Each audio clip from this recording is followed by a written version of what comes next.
Well, happy Merrill Monday, everybody. Ben and Woods, 97.3 The Fan. Great to be here with all of you. What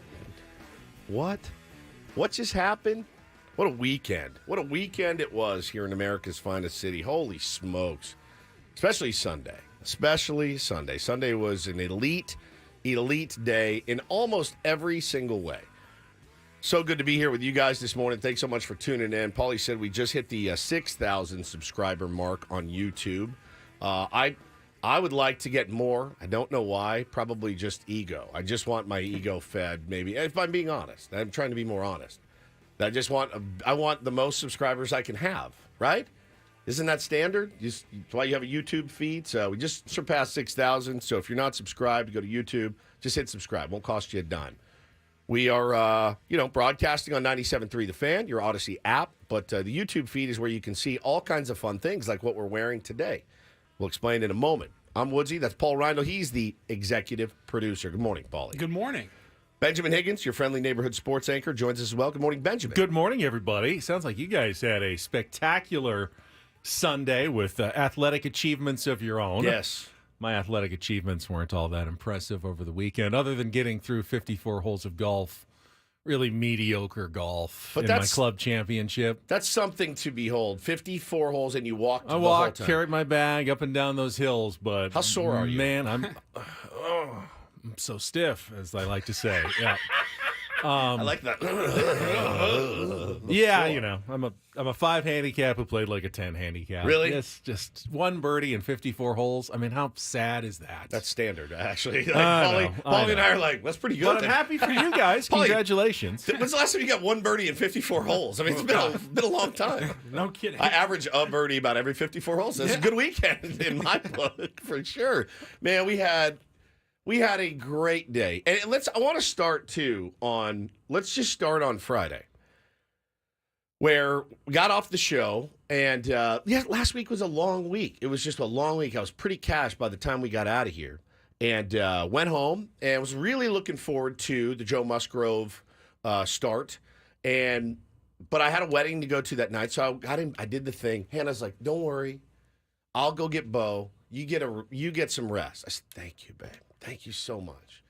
Get in bed, get all cozy, fall asleep for about an hour. And it was a pretty juicy hour nap. I get up, we start getting ready for the wedding. We get in the car to go to the wedding, and all of a sudden, I open my phone, and I go, ah! And I yelped out loud. Hannah goes, what? And I go, and I held the picture up. And it was a picture that Sammy Levitt had sent us from Yu Darvish, who, by the way, when I woke up from my nap, I woke up to find that Yu Darvish is coming back. He's off the restricted list, and he's going to be pitching for our San Diego Padres, God willing, very soon. So Sammy sends us a picture, and it's Yu Darvish, and he's wearing our shirt. In his first press conference back, I almost died. I mean, I legit yelped out loud. I couldn't believe it. It was wild. It was wild. So You've already said you like to have your ego fed. Yes. Well, that was an ego-feeding moment. I had I almost got a little misty-eyed. I just couldn't believe it. It's got to be worth at least 10,000 YouTube subscribers. 100, right, exactly. Smash Everyone go that subscribe, smash it. So I thought to myself, Woodsy, don't let yourself think about why. Because I know the answer. This is the only shirt in his locker. And I know that because we gave it to, I didn't want to let myself. This is what I do. No. I like to put myself down, put us, say it's not, it was a matter of Batcher gets called up. He's got like 5 different Padres workout shirts just by default. That's true. Locker. He does get hooked up, but you had a choice for whatever reason. And he chose that shirt, and it just made my day. It just put me in it was just cool. It was a cool moment, man, and I couldn't believe it. So we love you. We love him. And so that was really special. And then, the game Friday night was elite. The game Saturday sucked. And then obviously yesterday. So it started yesterday with the Tier 1s who've not been playing our best brand of baseball. We had a lot of guys out yesterday. We had a real good rivalry game. And we came down to the 9th inning, and we were tied. And they threw a guy in the first 5 innings that is so nasty. He's probably he probably throws harder than any adult league pitcher. And we handled him pretty well. He broke my favorite bat right on my hands. I think as a team, we broke at least 6 bats. He was So you play in a wood bat baseball league. Yeah. And I was thinking about this. When a Major League Baseball player breaks a bat, No whatever, problem. they just pull in the bat rack, pull another one out, Yeah. team They got a orders, box and they of don't 20 in their have to in worry their- about that. Those things are expensive. Buddy. So I I break one of those, it's like, Yeah. I'm just out, what, $150? What are we talking about here? More? 250. That's crazy. So That's crazy. think about this.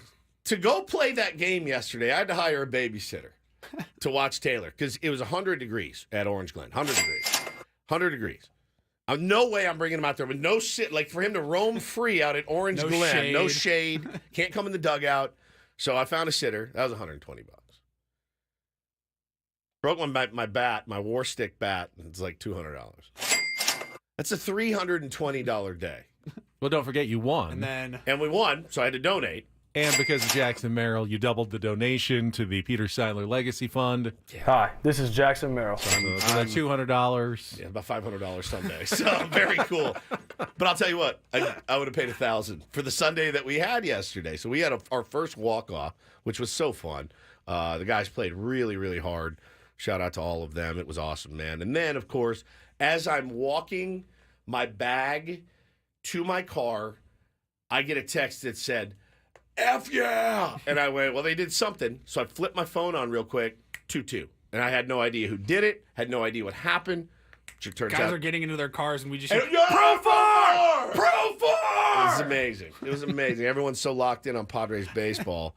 So that was cool. Then I get in the car and we put had on. the first base coach for the other team walking over to our dugout in between. Hey, what's the score? What's the score? We had It's- the game playing in the speakers. It's so good. And then I get in the car and I put on Tony and Jesse, and I listen to him walk us through the whole thing, and just screaming in my car on the way home. The vibes were insane. My son, our team they raised the most funds. So they got from the league a big party bus. They got to all go down to the game. So all the moms get on the bus with all the kids. They took them down to the game. They were there for the whole thing. They saw the home runs. They were there. Bo got his little lunch box, had the time of his life. He had elite behavior. Taylor had elite behavior with the babysitter. It was a perfect Sunday. So you heard Jesse's call of the home run. I'm assuming at some point, Jesse's call was great, but I went back. I'm assuming at Oh, some my point you God. must have heard Don Orsillo's. And Don's had some legendary, fantastic calls. In my opinion, just personal opinion, might have been his best ever. Yeah, he It crushed was a fantastic call, of course. We'll have the collected calls for you of Jackson Merrill's walk-off home run. This kid is unbelievable. I mean, it's my rookie of the year. they were talking in the dugout before he hit the home run. Luis Ariz, Manny going, he's going to walk it off here. I mean, they predicted it. Yep. Not that it's much of a prediction at any point. Right. You're like, oh, real stretch. Jackson Merrill walks The it off. That's what he collection, does. I think it was AJ Cassavell who had the tweet yesterday. The collection of relievers that he has hit home runs off of late in games is unbelievable. Mason Miller, Blake Trinan, David Bednar, George Soriano, now Edwin Diaz. I mean, just some of the nastiest arms in baseball. And this kid goes up with no fear, None. no reservations, just looks for his pitch to hit, says, I'm not trying to hit a home run, I'm just trying to, drive the ball somewhere, do my thing, but every single time just seems to go over the fence, leave the yard. It's unbelievable. Yeah, and it's just a notch in that dude's bedpost every time. There's another one. You can have a successful 15-year major league career. Correct. And not collect the kind of big home runs that Jackson Merrill has done in the first 4 months at age 21. There are, David Peralta, 30, long career, 37, whatever, 34 years old, probably doesn't have this collection of clutch home runs over the last decade plus that Jackson Merrill has just done in the first few months. This is not normal. This is not really that believable that a kid can do this in his first year. It's amazing. It was absolutely incredible. It's been incredible, and again, it's so fun. Now we're taking Jackson Merrill's, ABs, and you watch them and you just go, how does he do it? How does he do it? You break him down and you go, he's not trying to do too much. He's At not. what point is this on the opposing pitching staff Yeah, to not walk him? to not walk him. Yeah. So it was just a great weekend, man. It's I hate, like I said, I hated the game on Saturday. We all did. Clunker of a game. We'll talk about it certainly. And was Saturday the? Saturday was the stinker. Saturday was the stinker. Friday was the great Yes. one with Joe. Yeah, they went loss win. Right, Yeah. which is fine. That's what fine. That's they what we needed said. to do in this series. But I've heard that Livy Dunn's actually throwing her Rookie of the Year support behind Jackson Merrill at this point. Well, here's an interesting story. So I tweeted yesterday, it's over. Like, it's over. I'm sorry, Paul. And I wrote, I'm sorry, Paul and Livy. I love them. I love Paul Skenes. I don't get me wrong. I love Paul Skenes. He has some videos on Instagram that I lie in bed at night and I show my son about work ethic, about believing in yourself. We watch them over and over. I love Paul Skenes. But what he's done this year isn't close to what Jackson Merrill's done. It's just not close.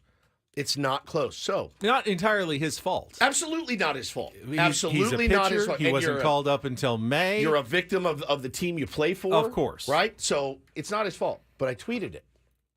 Now, we have a friend that works for the Pittsburgh Pirates. Remember, Paulie? Oh, yeah. I get a DM yesterday. All right, that's enough. Oh. So I said, hey, listen, I can't. And I said the exact same thing I just told you guys. I said, I love Paul. This has nothing to do with Paul or Livy Dunn. This has everything to do with Jackson. He goes, I love what Jackson's doing. He works for the Pirates. He goes, you're a Paul Skenes fan. I go, we're huge. We love him. Of course. And he goes, all right, I'm going to see if I can send you something to try to tip the scales in our favor. I go, oh, no. Now, I can't be bought. My 6-year-old who loves Jackson Merrill. I go, bro, if you know how fickle kids are. I mean, kids are fickle. So I'm going to have to really dig in here and maybe hide it. If he does send me something, I'm going to have to hide it from Bo. Our love cannot be bought. Our love isn't bought at all. It's not. No one can do anything that gets us excited about, as we're showing off our shirts that are the shirts of Yu Darvish wearing our shirts. Yes. This morning that we're all wearing. Shirtception. Shirt inception, yes. Yeah, man. But can't buy us. I just, it was just such a cool, there was some good news. I hated that we talked about Yu Darvish for 20 minutes on Friday, and then we had the skipper on. Maybe that would have been a fun time to break that news, Skip. I'm sure he wasn't like, maybe he didn't know about it yet. Ben! I'm sure he was just sitting in the club and he's like, hot damn, that's Yu Darvish. Like, no way. No way. That's correct. Yeah, exactly. Him sitting there through that interview, with an S-eating grin on his face going, these dumb bastards got no idea what's about to happen at 10:30 or whatever it was. So I was like, come on, man. Come on. So it was, everyone's in a really good mood. Maybe if they had won win. on Thursday and he had been, in a better mood, in yeah. a little cheerier mood, That's he would have shared the Yu Darvish news with us. That is absolutely true. But great weekend was had by all. Caveman in the chat says Merrill almost has as many walk-off home runs as Skenes has wins. That's so stupid. What are we talking about? What are we even talking about, man? And again, this guy's not clubbing these home runs in 14-3 blowouts for a last place team. The dude at 21, playing in the big leagues for the first time, playing a new position, has taken this team and went, come on, everybody get up here. The only person in baseball that might be more clutch is Jurickson Profar. Yeah, exactly. They're on the same team. So it is, it's a sight to behold, man. It is a sight to behold. But we love you guys. Thanks for being here. I had a lot of people tweeting. Can't wait for the show tomorrow. I mean, we're just as fired up as you guys are, man. It is incredible. We got all the calls for you. We got all the fun stuff that we do after a game like that. All right, we'll set the menu coming up. Obviously, lots to talk about the weekend series against the Mets. Have some guests as well. We'll let you know all about it when we come back. We are off and running. It's a new week. It's Monday morning. Hopefully everybody had a good weekend out there. Kelly Danick is standing by. Our first check of traffic. And then Ben and Woods right here on San Diego's #1 sports station, 97.3 The Fan.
course, the good news over the weekend wasn't limited to just Joe Musgrove's absolute masterpiece on Friday and the walk-off win yesterday. We talked about Yu Darvish, obviously, in the open, and his return sounds like, progressing pretty well. 3 innings of bullpen session yesterday against some Lake Elsinore minor leaguers who came to Petco Park in the morning, and if he comes out of that well, they can extend him out to 4 or 5 innings later this week.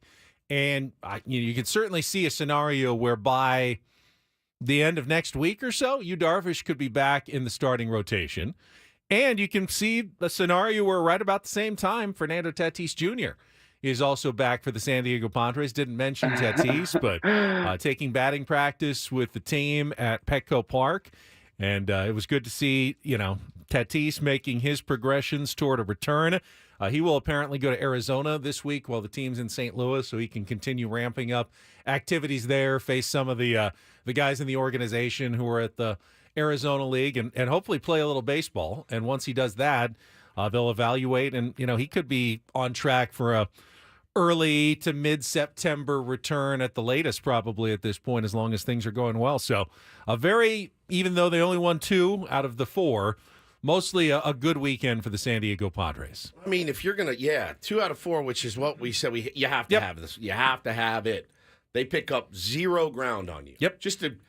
These are just 4 games you just flush down the toilet, essentially, if you're the New York Mets and the San Diego Padres. I mean, you're 5.5. You're 5.5 up on the Mets going in. Yep. You're still 5.5 up coming out. They're the team that has really the only team now that has really a legitimate shot of catching you and knocking you out of the playoffs. Yeah. If the Braves catch you, you're still in the playoffs. Yeah. It's 3 playoff teams. If the Mets do, then there could be problems. But you've taken 4 games off the calendar. You are running out the clock. That's it. Like an NBA team with a double-digit lead in the last 4 or 5 minutes. All you want to do is get to the finish line, and the Mets are the team that needs to make up ground. They need to win a bunch of games and hope they get some help. And as long as you're just treading water, that's actually fine at this point. Now, trying to catch the Diamondbacks and the Dodgers and earn home field advantage and win the division didn't help yourself this weekend. Nope. Because, those 2 teams remain immensely hot, especially the Diamondbacks. I mean, man, I thought the Red Sox might come through with 1 or 2 wins at home at Fenway Park over the weekend. Literally worthless. Sweet Caroline. Where's she been? Well, I mean, that's a team fighting for a playoff spot. They're fighting for their lives. They're they rolled and they can't even get 1 win against the absolutely insanely hot Arizona Diamondbacks, who are 20-5 in their last 25 games. And that includes getting swept by the Tampa Bay Rays. I don't know how that happened, but the rest of the time, 20-2 against everybody else in the last 22 games. You're not gonna make up any ground on a team like that. That's absolutely insane baseball they've been playing right now. So Dodgers took 2 of 3. Yeah, so you drop a half game. You're 4.5 games behind the Dodgers, a 1.5 games behind the Arizona Diamondbacks. But I will point out, and we can talk about this as the week goes on. The Dodgers and Diamondbacks play 4 Friday to Monday at the end of this week. Who the F do you root someone is going to lose. I mean, there are 4 losses somewhere in that series and 4 wins. Who do you root for? I don't know. That's a good question. Who do you root for? I know who the answer is, and nobody's happy about it. You can't say Dodgers, because don't you still want to catch them? But you could move, if you want to win the division, you got to get to the top of the wild card first. But no, I think if you want to win the division, you're closer to the Diamondbacks. So if they, win 3 of 4, and you can take care of business this week on the road and have a good road trip in St. Louis and Tampa, then you can hang with the Diamondbacks, and gain 2 or 3 games on the Dodgers. Then all of a sudden you go in, you're both like a 1.5 games, 2 games out going into the last month of the season in September. I think I'm going to abstain from any watching. The 4-game series? 4-game wraparound so series. if they split and the Padres win 2 out of 3, I guess, in Tampa, that would be good, right? Yeah. I mean, best case scenario is, they split, you sweep. Each game goes 30 innings. You pick up, 2.5 games, that this weekend is the best case scenario. Now, don't take any, if anything for granted. The St. Louis Cardinals gave the Padres problems early in the season. The Rays just swept the Diamondbacks not long ago. Yeah. Playing in that, weird, empty ballpark that they do. None of these games this week, I think, are going to be easy for the San Diego Padres. So that starts today. And by the way, when you look at our our rundown for the show, we will talk a little St. Louis Cardinals baseball with our friend Katie Wu, who's going to join us at 7:35 this morning, getting ready for the 4-game series against the St. Louis Cardinals. And then Sam Levitt will check in. He was off this weekend, actually, for a wedding, but he still wants to check in with us after his big week last week. And then obviously what happened this weekend with the Padres. So Sammy will be with us at 8:35. Around that, all of our regular features. We've got our Padres wrap-up coming up in just a couple of minutes. Get all the highlights of yesterday's walk-off, a Sunday win. It's been rare for the San Diego Padres since like April.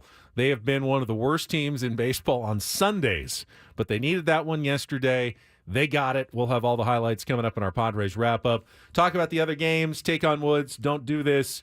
Coming up as well in our 7 o'clock hour, and a Ryle report in our 9 o'clock hour. And what do we got to give away today? We've got Kansas tickets. Yeah. You mean Carry On My Wayward Son? Carry On My Wayward Son. There'll be peace when you were gone. They're actually coming to Humphreys on September 22nd. So we've got tickets to see Kansas in concert. Seen a show there. That looks like so much fun. I mean, you guys, too, that series between the Diamondbacks and the Dodgers is going to be... It's going to be a battle. Like, there's right now only 3 games. Like, the Diamondbacks, they've got the Mets. So we got to root for the Mets, who we loathe. We got to root for them. But the fact that you at least split with them, you can feel okay. Yeah. Now, if the Mets had taken 3 of 4, and now they're on your heels, you're going, maybe I just want the Diamondbacks to take care of them and have them not be a worry behind you. But now you can go like, all right, if you beat the Diamondbacks once or twice, not the worst thing. But the Dodgers, I mean, what if they get to the end of the series and the Dodgers are up 2 games in the division? They'll have a chance to. That's a hardcore battle. That's what you want. But it's tough because both those teams will really be sharpening their iron against each other. I mean, this is really good drama for the last month of the baseball season. And of course, the Padres get their shot at both teams over the final 6 games of the season at the end of September. 3 against the Dodgers in L.A. and then 3 against the Diamondbacks in Phoenix to conclude the regular season. That week to wrap up the season. 3 in L.A., So sick. 3 in Arizona. It's got potential to be more excruciating than the playoffs. Because at least in the playoffs, you get a day off here or there. Yeah. To kind of recover and get ready for the next game. That's going to be 6 straight intense playoff games. Just nuts. All right, nuts. We'll take a timeout. We will come back. We've got the highlights, the calls of Jackson Merrill's home run. Jurickson Profar this is coming Jackson through Merrill. in the clutch as well. All of that coming up next with Ben and Woods on San Diego's #1 sports station, 97.3 The Fan.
This hour on 97.3 The Fan is brought to you by Floor & Decor. Unbeatable prices, unmatched in-stock selection. Floor & Decor has more styles of laminate, vinyl, tile, wood, and stone. For anyone looking for the right look at the right price, your next beautiful space is at Floor & Decor. Floor & Decor, unbeatable prices, unmatched in-stock selection. I don't know. If Jackson Merrill could offer you laminate, tile, and stone, he might have the best selection around. Hi, this is Jackson Merrill for laminate, tile, and stone. All right, sign me up, bud. Kid can do just about anything. I don't want to put any limits on him. We've got all the highlights of yesterday's walk-off 3-2 win over the New York Mets. We'll get to that right after this check of traffic on 97.3 The Fan. From the 97.3 The Fan Traffic Center, here's Kelly Danick. Traffic is sponsored by SDG&E. Just a couple things to mention here. Tow truck is rolling up to help out with the solo vehicle accident northbound 15 before Miramar Way. It's over to the right shoulder. Also traveling on westbound 8 near College. We have reports of some large tire tread in the right lane. And eastbound 8 Fletcher Parkway off-ramp. Stalled vehicle over the right shoulder. In peak wildfire season, as a last resort, SDG&E may need to shut off power in specific areas for public safety. Learn more about public safety power shutoffs at sdge.com/PSPS. I'm Kelly Danick with Ben & Woods, San Diego's #1 sports station, 97.3 The Fan. I love winning, man. I love winning. You hear what I'm saying? It's like better than losing. Oh, my God, I'm so stiff. Miss any of the Padres win yesterday?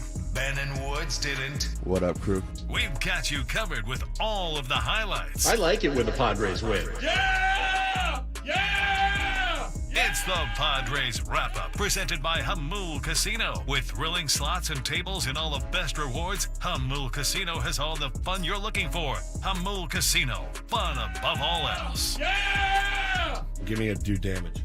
Do damage! 2-1 to Martinez, hitting the air to deep center field. Jackson Merrill's going back. He is looking up. It's going to go. Long home run to the right of straightaway center for J.D. Martinez. His 15th of the year, and the Mets strike to go ahead 1-0 here in the fourth. 3-2, there he goes. Pitch to Profar, lined up the middle, somehow caught by Iglesias, who steps on second and rolls it to first. I guess they're going to say it's a force at second, not a line out. I have no idea how that ball ended up in his glove. But not only did it, apparently on a short hop, he then reached back with his toe to hit second base and made one of the all-time great plays by his second baseman. One pitch is muscled in the air to deep right center field. Merrill, long run, going back at the wall, looking up, gonna go. Home run, Mark Vientos, his 21st of the year. Second solo shot of the day for the Mets, and their lead now 2-0 here in the seventh. 2-2 again. The pitch to Profar, hit in the air, deep to right field. Taylor's backing up. It's gonna go! Jurickson Profar's career high 21st home run of the season is a game-tying shot in the bottom of the eighth. 2-0, pitch from Diaz. Jackson swings, hits it in the air, deep to right field. He has done it again. Unbelievable. Jackson Merrill with his second walk-off home run of the year. And the Padres come all the way back and beat the Mets 3-2. Yeah, it's crunch time, and we just wanted to fight. I don't think we wanted to let them get away with it easy. They kind of had a number during the year. They won the season series against us. We don't like that. So, just come out, play hard to the last minute we got against them. Jackson Merrill doing it again. You can break it down any way you want it. The numbers are ridiculous now. His second walk-off home run, his sixth game-tying or go-ahead home run in the eighth inning or beyond, which is a new record, more than Mel Ott. 5 home runs in the ninth inning or beyond, which is a new record for 21-year-olds as well. Just unbelievable what he is doing in his rookie season in every single big moment. And Jackson Merrill lifts the Padres to a 3-2 win over the New York Mets. But I wanted to start, Woods, and tell me if you agree with me. Yesterday's game was how Mike Schilt probably will manage a playoff game.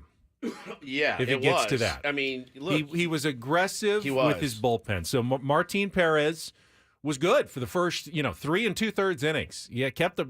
I mean, what more can you ask of Martin Perez? Keeps the Mets scoreless. He gives up a solo shot. That's what he does. And he gives up solo shot. He gives up a solo shot. And if this was a couple of months ago, or maybe a different pitcher, My guess is Mike Schilt just kind of rolls the dice and lets him ride and tries to get another inning or two out of him. Well, and also, had we won the first 3 games of the series, 100%. He's going to go out there and wear it and have the bullpen fresh and ready. After he then walks the bases loaded, Schilt's gone, no, we got to go aggressively, and goes to his bullpen and brings in Brian Hoeing, who, my God, maybe the hidden at-bat of the game. I mean, not that hidden, but Francisco Lindor, who had hit a grand slam the day before, comes up with the bases loaded.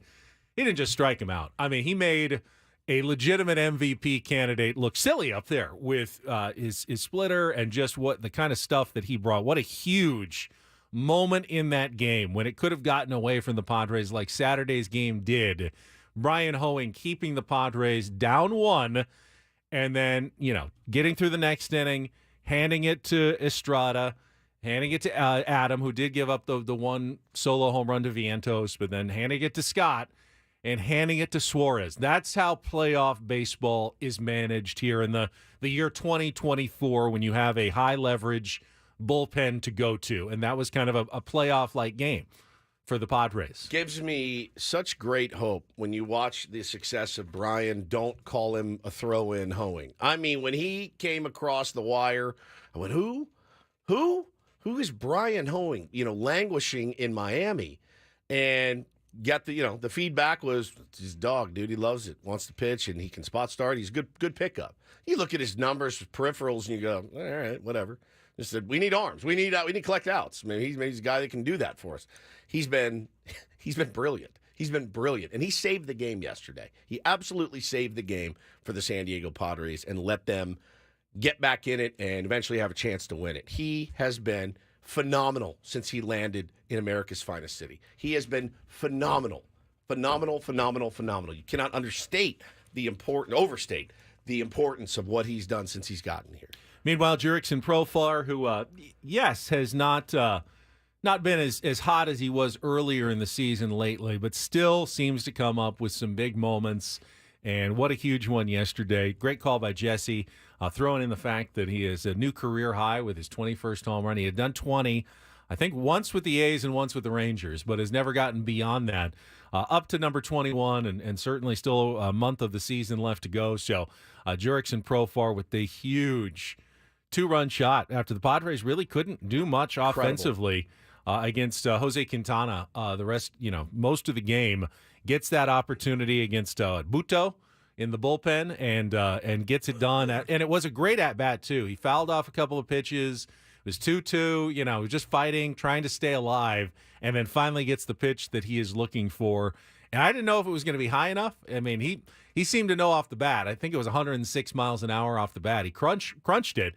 But I was going, is this going to go off the wall? Is it going to get over and just gets into that home run deck? How many dead in right field? How many dead balls? How many balls? And we'll talk about Saturday night's game next. But how many balls did they score? Paul, you were there Saturday night.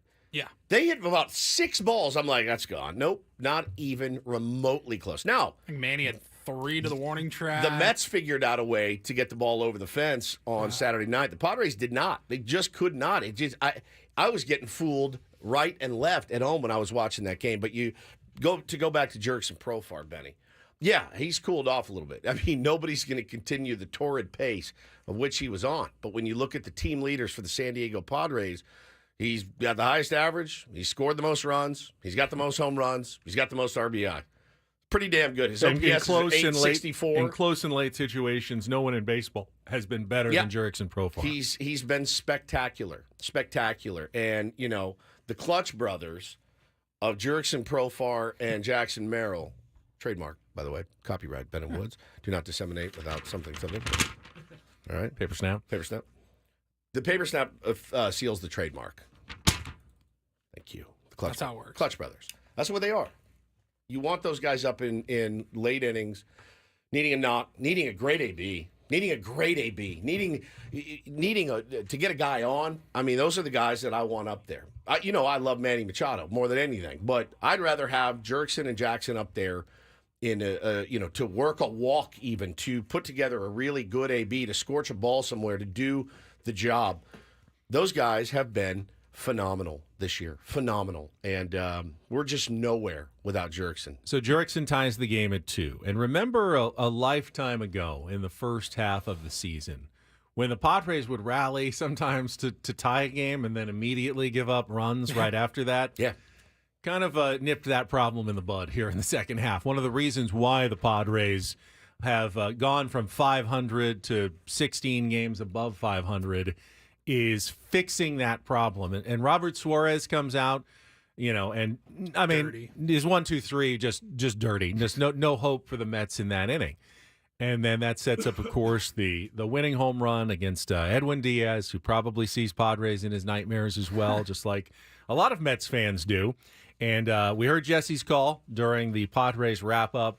Let's listen to Don Orsillo's call because, again, I think this was one of his apps. I mean, he's had some great ones. Epic. This one was absolutely epic for Don.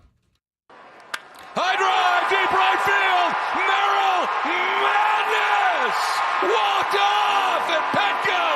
Padres win it 3-2. Had no doubt that one was going off the bat.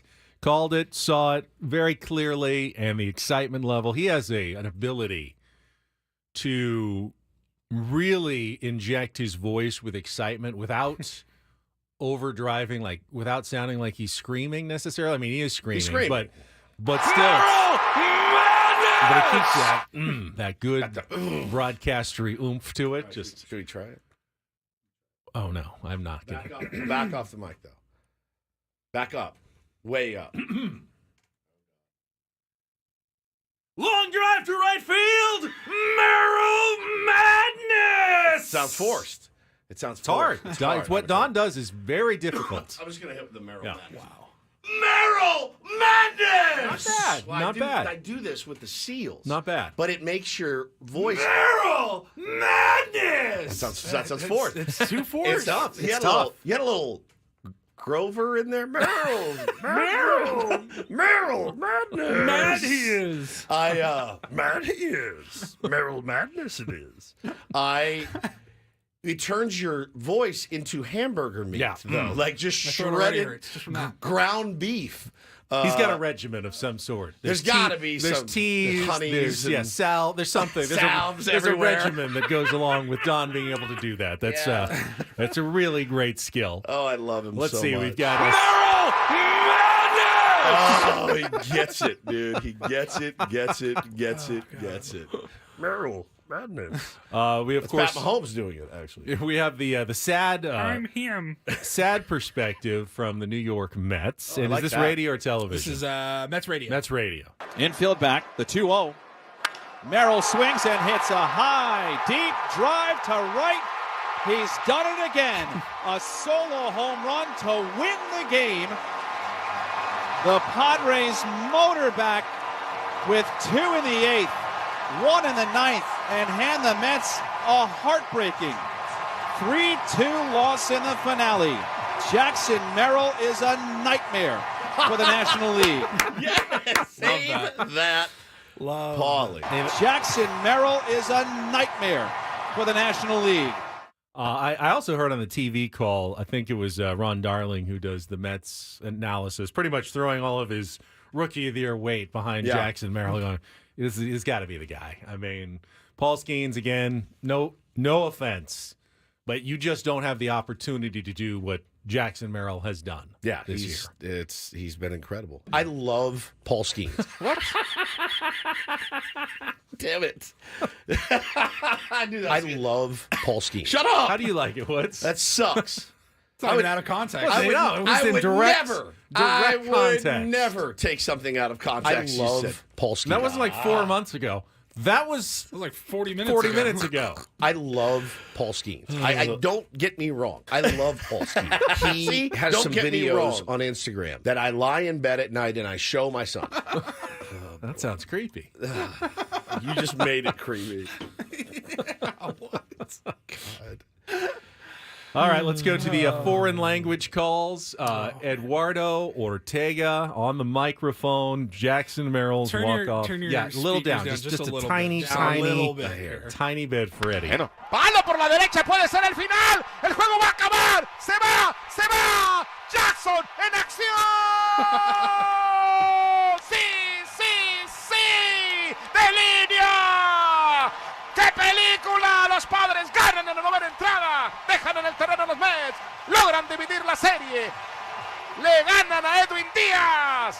Los Padres en pie de guerra. El playoff continúa. San Diego se mantiene. Are they going to? Somebody makes a great point. Dub J says, if that situation comes up again, like this week in St. Louis, you don't, like, how many times is he going to be allowed to even beat you? That's why it's very important. I said earlier, why are they not walking? I mean, you got Crony to strike out. Was that the first out? Yeah, what a great AB. He's not Aaron Judge or Shohei Ohtani. In the ninth inning, in the ninth inning, he is. I mean, he has half as many home runs. 40% as many as Aaron Judge. Yeah, but now they all come in clutch moments. It's the clutch, man. I think it's situationally like if it comes down to it, and they've got Ryan Helsley in there, and there's a base open, you're putting him on. If you're Ollie Marmol, Ollie Marmol, you're putting him on. I mean, if you don't, he's with no one on base. You're putting that speed and the winning run on base. Do you want him? I don't know. One swing to be. He's done it how many times? 6 times? 5 times? I mean, the whole team though they were going through the litany of how many walk-offs they have. 8 this year or something insane. I think Jackson's the only one with more than 1, but. I mean, there's 8 guys. Solano's done it. Manny's done it. Ariza's done it. Like everybody, they're spreading the wealth. So deep lineup, they can beat you in a multitude Higgy of different can ways. hit one out. Yeah, yeah. So it is just nuts. It's nuts what he's done. Finally, we have found it this time. Our call from Korea, our friends on the Korean language Padres broadcast to wrap up our tour of the Jackson Merrill walk-offs.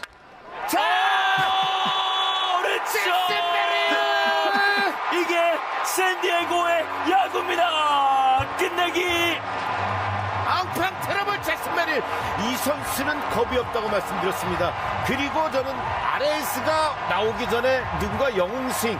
팬들은 그걸 기대하고 있다는데 메릴이 또 충족을 합니다. 메릴이 또. I love Did it. you just say "Marry Me, Jackson"? It sounds like it. It was. That was incredible. Just an incredible Sunday. I mean, the Rally Roach lives. He lives again. He lives. They never die. Lives. They never die. This team, bunch of cockroaches, and I mean that in the Good catch, Paulie. I mean that in the most loving way. You guys are a bunch of stubborn cockroaches. These San Diego Padres. All right, when we come back, let's talk about some of the other games, good and bad, Friday and Saturday. I want to get to some of the Yu Darvish news. I think we have some of the audio, perhaps, from Yu Darvish on Friday when he returned, and we'll play some Take on Woods. Chance for you to qualify for a trip to Las Vegas, all in our next segment. It's Ben and Woods on San Diego's #1 sports station, 97.3 The Fan.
All right, that was a very fun first hour, and we'll have more fun to talk about on the show today. Still haven't gotten into Joe Musgrove's just brilliant performance on Friday, but we got you got to talk about some of the bad with the good as well. That was sensual. Not every Friday. Yes, that was literally sensual. Just like, Joe's back. Joe's back. He's back. That was great. But not everything is perfect in the world of the San Diego Padres, and that was illustrated on Saturday night with the 7-1 loss, which was a very aggravating baseball game. I mean, as far as frustrating games go, if you're Michael King, you want to tear your hair out on that one, starting in the first inning with the ump squeezing you, and then Pete Alonso hitting a 3-chop dribbler that just kicks off the bag for a RBI double. Just so frustrating, unlucky to fall behind. Did you see what he said to the umpire? Were you able to read his lips? I saw him jawing, but I didn't see exactly what he said. What he said was, stay with it. Stay with it. That two-seamer. He gave up on the lane changer before he called it ball before it even got to home plate. He said, stay with it. Stay with it. And, I mean, it's such good advice. It's such good advice. That thing moves a foot. So you have to see it through. Maybe if we had Mike Winters in studio right now, we can ask him. But pass. I wonder if umpires do or should watch video of the guys they're about to 100% call games with the box just to see, okay, he throws this pitch a lot that cuts. It looks like it's a ball and then cuts across the plate, and it is a strike. I need to be aware of pitches like that, coming my way and be prepared to call those correctly during the game. Then, of course, there was the fourth inning when, gave up the 2-out single, fine, and it looks like he's out of the inning on a slow liner to Manny. Just a shocking error by Manny Machado on a play. So brutal. I would estimate he makes, 499 out of 500 times, maybe. Change up on him, dude. Because when he hit it, I went, "Oh, that was a scorcher." And then somebody posted the speed of it. I went, "Oh God, that was 85.5 miles an hour off the bat." Manny makes that with a blindfold on, and it was just a brain fart, and it sucked, and I hated it. And he's got to make that play because remember the early part of the year. Remember we would always talk about errors being fatal for the San Diego Padres. Hassan Kim would boot one. Bro, it's a baseball thing. 2-run homer. You walk a guy or boot a ball, it always comes back to bite you. It usually does. They booted a ball and then hit a guy. And it usually does. And especially with potential MVP Francisco Lindor stepping up to the plate and Michael King just put one where you just cannot put one. And Lindor did what he's supposed to do with it. And if the bases weren't loaded, he was trying to get ahead on the corners, missed, was down 2-0. Now you're just in an impossible spot. You've got an MVP candidate. You don't want to go 3-0, so I've got to throw a strike here. Lindor knows it. It was just the worst spot to be in for Michael King. And, at that point, he hits the grand slam. It's 5-0, and you just never get a chance to come back into it. And that's the other issue, the one that – until Hassan Kim and Fernando Tatis Jr. are back, is a true weakness right now for the Padres, is the bottom, the 8-9 in the order. If it's going to be Mason McCoy and Bryce Johnson. Mason McCoy's played pretty well. He has. He has played pretty. You can't really, you can't expect that to continue. That's a fortuitous couple of days that Mason McCoy's got on base a few times. Well, he didn't even do this in AAA, though. Right. But what we said about him is he's here for defense. Just play defense, and he's done that. He's absolutely done that. But even if he's doing that, at some point, if you've got the bottom of the order as Bryce Johnson and Mason McCoy, let's be honest. Yesterday was Campy, Bryce Johnson, Mason McCoy. Campy's done not a lot lately, so you got to spell Higgy. Higgy's going to get 4 days a week, whatever. But it was black hole-ish. It felt black hole-ish yesterday when you got down to it. Now again, it's temporary. It's temporary. Likely. That's what I was just going to say. If we can, keep it together, keep our mentals in order here, we're going to be okay. Hopefully, But you've got the reinforcements coming. They've done a fine job. Look at the record, man. Look at the record. They've done a fine job. It's not what you want. It's not ideal. Okay, it's not. But you also think about some of the other teams in baseball, Ben. The big one, the Dodgers. Look what they were rolling out. Nick Ahmed. and it took guys like Gavin Lux stepping up and hitting better so they could, it would soften the blow a little bit. But a lot of teams right now, man, are scuffling. They got guys injured, and you're having to plug holes. There's no way you can say what I'm about to say without it appearing to be a slight at those players. But, like, when you have Randy Vasquez as your fifth starter right now, Mason McCoy at short, and Bryce Johnson in right field, like, I felt it on Friday. I felt it when I was at the game on Saturday and just seeing the lineup, and you go, man, to replace those three potentially with Yu Darvish, Hassan Kim, and Fernando Tatis Jr. You feel so in much September, better. as you can smell the playoffs, Yeah. it's hard not to get excited. It is very hard not to get excited. And keep in mind, by the way, we need a contestant for Take on Woods. This would be a great time to call. The phone lines are open, 833-288-0973, 833-288-0973. Chance to qualify for our getaway to Las Vegas. Take on Woods and our musical trivia challenge here in just a couple of minutes.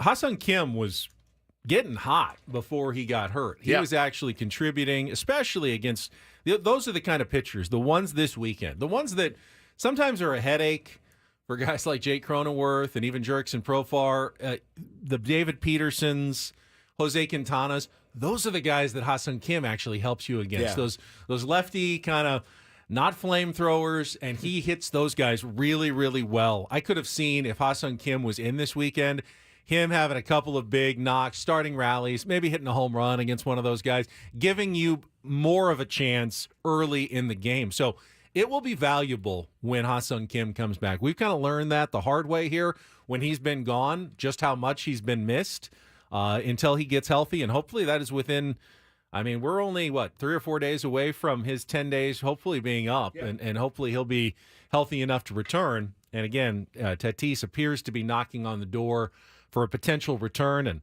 while David Peralta and Bryce Johnson have helped, stem the tide while he's been gone, that's the biggest upgrade in baseball that any team can make right now, is in right field for the San Diego Padres, adding a Platinum Glove winner with 40 home run potential for the stretch drive and the playoff chase. No one else can even come close. Yes, there are other teams that are going to get key players back. No one's getting a Tatis back and then putting him in a spot where you're getting very little production in the bottom of the order right now.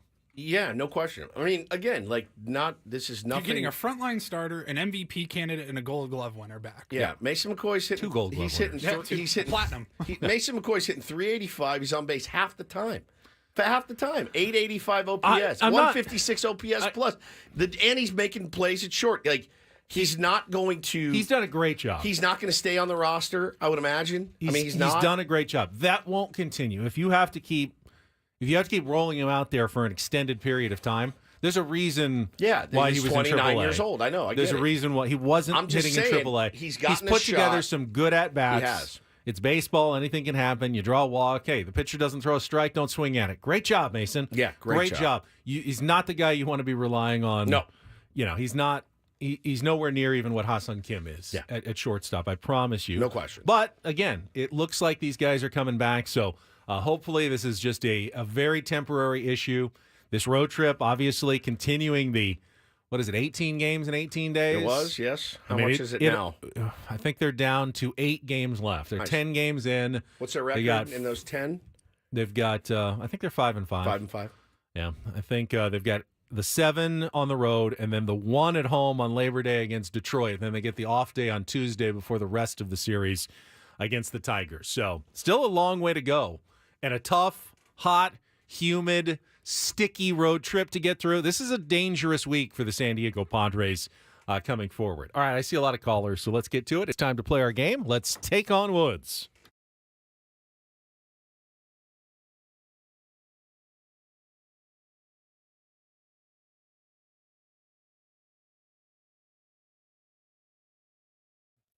Look at everybody calling in. Let's go with Robert. Line 1. Robert, good morning. How are you? Good morning. All right, Take on Woods is brought to you by Valvoline Instant Oil Change. Only takes 15 minutes, and you don't have to get out of your car. For directions and discounts, go to SoCalOilChange.com. That's SoCalOilChange.com. Woods has left the studio. Robert goes first. 5 questions of musical trivia. If he can beat or tie Woods, he will qualify for for our great grand prize this month, a 2-night stay at Resorts World Las Vegas and 2 tickets to Carrie Underwood Reflection at Resorts World Theater. Her residency is back. It is on now through the spring. Tickets available at access.com. That's AXS.com and RWLasVegas.com. Robert, your advantage. We give you the category. You can choose from these 3. Sister acts. 5 different bands or artists with sister in their name. Genesis. All about the band Genesis.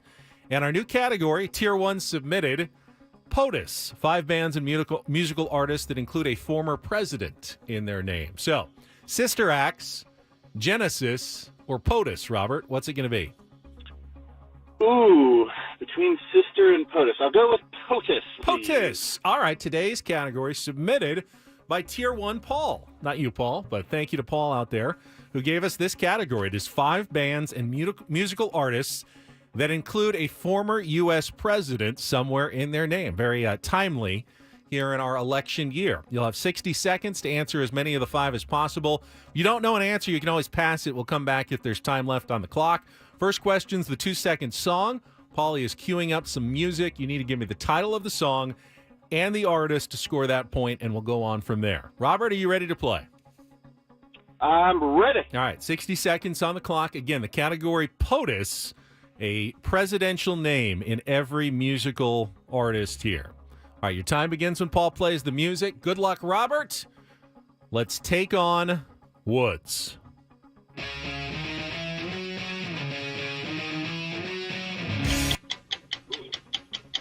Pass for now. Carole King won a 1971 Song of the Year Grammy for You've Got a Friend, but which artist won the Best Male Pop Vocal Performance that same year for singing that very song? You've got it.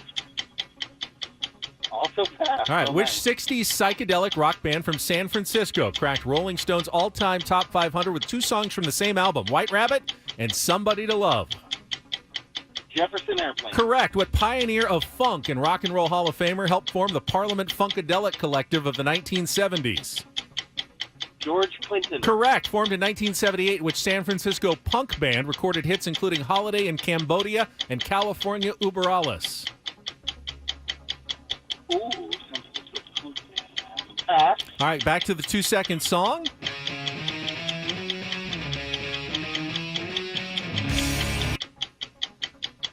I've literally never heard that song. That's all right. All right, you did get 2. You got Jefferson Airplane and George Clinton. That song was Machine Head by Bush. And then James Taylor sang You've Got a Friend. And then Dead Kennedys or Holiday in Cambodia and California Uber Alles. Hang on the line, Robert. 2 is your score. We'll bring Woods back in. I think you'll get this one, but we'll see. Very tricky category, I will say that. And I don't get it. I will. You don't get the category, and Nope. I'd be. If you can figure out the category, I'll be very impressed. Why don't you pipe down? But the songs, I think you can do. All right, 60 seconds on the clock. Your time begins when Paul plays the music. Good luck, Woods. Let's take on Robert. Machine Head by Bush. Correct. Carole King won a 1971 Song of the Year Grammy for You've Got a Friend, but which artist won the Best Male Pop Vocal Performance that same year for singing that very song? Is it James Taylor? It is, correct. Which 60s psychedelic rock band from San Francisco cracked Rolling Stone's all-time top 500 with 2 songs from the same album, White Rabbit and Somebody to Love? Jefferson Airplane. Correct. Which pioneer of funk and rock and roll Hall of Famer helped form the Parliament Funkadelic? George Clinton. Correct. Formed in 1978, which San Francisco punk band recorded hits including Holiday in Cambodia and California Uber Alles? That's, these are clearly presidents. Ah, you do know the category. California Uber. Why am I always blank on the 5th? You and know I the this category, band. and you don't. Oh, Dead Kennedy. Yes. He got the category. He got them all right. Robert, you ran into the buzzsaw today that is Woods. 5-2 win. California Uber Alles. California Uber Alles. Bush, Taylor, Jefferson, Clinton, and Kennedy. Yep. Very good. Bush. That was Tier 1. Paul Bush. submitted that one. That's a very good. That's a clever category. Very POTUS good category. is what that one was called. Very good category. Paul, thank you very much. That was fun to play. California Uber Alles. So good. You don't want Somebody to love. You don't Thinking sound of a like a cable Dead guy. Kennedys fan the way you're singing that song. I don't hate the Dead Kennedys. I really don't. I don't. I was never. This might surprise you. Never a punk. Well, no. I mean, there's some punk music I like, but I was never Ramones. that angry. Oh, I yeah. didn't need, like, I had angst, but it was more like the Cure type of angst. It wasn't like, I hate my parents, I'm going to kill the establishment. I lived in Connecticut. Like, what do you have to be a punk about in Connecticut and Texas? I just didn't. It's not that I don't like it. It just never resonated really. I wasn't that mad. I was kind of happy. We'll have another game for you coming up tomorrow. Next, though, don't do this, Woods. Oh, we've got some audio of a very salty Met fan. He also happens to be a big name broadcaster in New York City. We'll play that for you. And our friend Katie Wu, covering the Cardinals, will join us at the bottom of the That's hour. a do this if I've For ever sure. heard one. All ahead after a check of traffic with Kelly here on 97.3 The Fan.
All right, we'll start. Don't do this today. Talking about coaches who have trouble dealing with the media. And, of course, I am speaking of none other than Dion Sanders, a guy who really should know better. I mean, he's been in the media for quite a while before taking over as head coach at Colorado. Had the whirlwind start. I mean, he won 3 or 4 games right at the start, got everyone excited. After that, it's been nothing but a disaster for Dion Sanders at Colorado, and that continued with a story this weekend. It's really rough. It's gone really poorly. The University of Colorado football program has banned Denver Post columnist Sean Keeler from asking questions of Dion Sanders or any other member of the football program, and the school confirmed that on Friday. Obviously, this is a Coach Prime decision. Now, Keeler, he's been tough on Dion. I mean, he has written things saying this is the Bruce Lee of BS, a false prophet, the Dion Kool-Aid. People are drinking the Dion Kool-Aid. But he's got plenty of evidence to back up his opinion. And his job as a columnist is to offer his opinion on teams he covers. And it's been negative. But he's also a reporter who's credentialed and, should be allowed to ask questions. And then you answer the question however you want to answer it. You can push back. You can say whatever you want. But to be so soft as to say you can't even ask a question of anybody because we don't like what you're writing just screams insecurity, screams of a program that's headed in the wrong direction. And I would not be shocked at this point if this is Dion's last season at Colorado. If it does not turn around pretty quickly. Yeah, his son's going to go to the NFL, yeah? Yeah, after this year. Yeah, maybe. We'll see. It's so weird, man, the duality of Dion Sanders. It really is, because we all saw some of his we all heard how he dealt with some students. With some students, he's like the most elite coach you've ever seen. With the kids that he took over and inherited, he wasn't really great with. Tossed him aside without a lot of care or feeling. And I understand, wanting to build your own team and put your mark on it. I understand that. You're absolutely entitled to do it. You are entitled to do that. You'd see and hear these stories and these great lessons that he would teach, and then you hear this stuff and you go, is it all just BS? Is it all just pinging the BS meter? Well, for me, speaking for myself, the meter has been pinged a lot more lately than it was when he first started. I thought, what a refreshing scene for Colorado. And look, man, he did the job. As far as getting asses in the seats, he did that. I know there's some people who will go, well, the guy's critical. He's writing nasty things. Why would you answer questions? Here's the right way to handle that. You answer a question that is asked by anyone in a professional manner. Give your honest opinion. And if you want to silence the criticism, you go out and you get it done on the field. And there's nothing that will make Sean Keeler look sillier than a 9-3 season. Yeah. And a decent bowl game. And everything going well for the Colorado program. That's the only way you can answer his criticism. But by silencing him and not allowing him to ask questions, you just look weak and petty. Yeah, 100%, man. All right, so Joe Musgrove lives in San Diego. He's from San Diego, but he owns a very, very large piece of New York. He owns a very large piece of New York. Joe Musgrove is enemy number one. We all remember what happened in the playoffs. Buck Showalter wanted to question his ears, the shiny ears. Umpires went out. They fingered lightly his ears. Fingered it.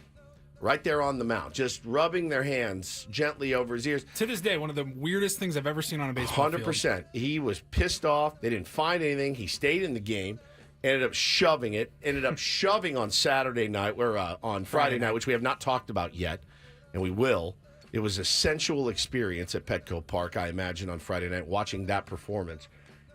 So after yesterday's game, Evan Roberts, who's a huge, huge radio personality in New York. He works with Tiki Barber, I believe. He's our colleague. And he had this to say on his little post-game, YouTube. They disappear. We saw it against Dirty Joe Musgrove a few nights earlier when they got 2 hit by that punk. Ooh. And here on Sunday afternoon, when they get Martin Perez out of the game in the 4th inning, and they go through the entire San Diego Padre bullpen, they manage 2 solo home runs. So he's ripping his team, right, for being terrible, but he's talking about dirty Joe Musgrove and calling Joe Musgrove a punk. Now, Joe Musgrove, he wouldn't do it, but he would wipe the floor with this guy. Shove him into a locker. He would literally stuff him in a mayonnaise jar if push came to shove. They disappear. Dirty. We saw it against dirty Joe Musgrove a few nights earlier when they got 2 hit by that punk. Punk. Bro, you don't say that about another man like that. You just don't. This is a narrative that confuses me because I saw a tweet that I had to respond to on Friday from another radio and New York Post guy named Dan Bartels, who I had never heard of, but he had a picture of the umps checking Joe's ears from that playoff game. He said, "Some of us never forget." I retweeted it too. Yeah, and I tweeted, "Apparently you have forgotten. If you remember this as something other than a huge embarrassment for the Mets." Yes, it was huge. If no one had checked his ears, and you could go ahead and say, he got away with something. No one looked at his ears. They were shiny. The umpires went out with a fine-tooth comb. They rubbed on his ears. They checked. There was nothing wrong. You can't go with that narrative anymore. You had your chance. Nothing was found. They let him pitch. He dominated. And it just ended up being an embarrassment for the Mets. How do you continue on this storyline? You were proven wrong. You were proven wrong 2 years ago. You can't now point back and go, remember when he was cheating? No, they already proved wrong. They checked. There was nothing there. He absolutely owns them. I don't get it. You guys have one guess as to the team in Major League Baseball that has had the most players suspended for sticky stuff. I'm going to give you one guess. Now, Brian Kenny probably told me it was the Padres. It is not. They play in Queens. They are the New York Mets. Max Scherzer, Blanco. Padres have only had one player suspended, yeah, right? It was Robert Suarez. When he was coming back from injury. Yeah. All right, finally, a little do this quickly. Mega doo-doo. And Diaz was suspended. 10 games. Just a congratulations to the Lake Mary Little League of Florida for a dramatic 8-inning, 2-1 win over Taiwan, Chinese Taipei, in the championship game of the Little League World Series yesterday. Woods, they were down 1-0 from the first inning all the way until 2 outs in the bottom of the 6th, down to their last out. Came through with the RBI single to force extra innings. Went to the 8th, where apparently the Manfred man also exists in Little League. I did not know that. They put the free runner out on second base. Taiwan did not score in the top of the inning. So they try to bunt the runner over from second to third. Lays down a really nice one on the first base side. The pitcher goes and grabs it and tries to get the runner at first. Unfortunately, the first baseman also went for it, and there was no one covering first. And he threw it straight into the outfield, and the winning run came around to score. Oh, man. As the U.S., and Paulie said, don't they usually lose the championship game? They play the U.S. pool Yeah, and the international and then the international pool. winner. And for many years, the international teams, Japan dominated. 6 wins in a row for the U.S. at the Little League World Series. So congratulations. By the way, that was the same Little League that Parkview beat for their championship, Chinese Taipei, and their 6-3 win 15 years ago when they won one for San Diego and brought home the title here. You know, as and I'm sure there's a lot of dads out there listening and moms as well. I don't let my mind go to my son or sons playing in the big leagues. I just don't. It's minuscule. I do let my mind wander to them playing on ESPN one day in the Little League World Series. My mind does wander there. It may be as hard to get to the Little League World Series as it is to get to the big leagues. You're not kidding. You have to win so many tournaments. I mean, so many games to get there. When I watched some of it with Bo, he was more into that than he has been in watching Padre games lately. He was like, "Oh, they're just a little bit bigger than me, and they're on ESPN." And my mind absolutely does wander there. The Lake Mary shortstop made a oh my God, I saw Hassan Kim play up the middle. He dove to his left, did like a Trey Turner slide, spin, throw. You're thinking, there's no way this is within 20 feet of the first baseman. Perfect throw.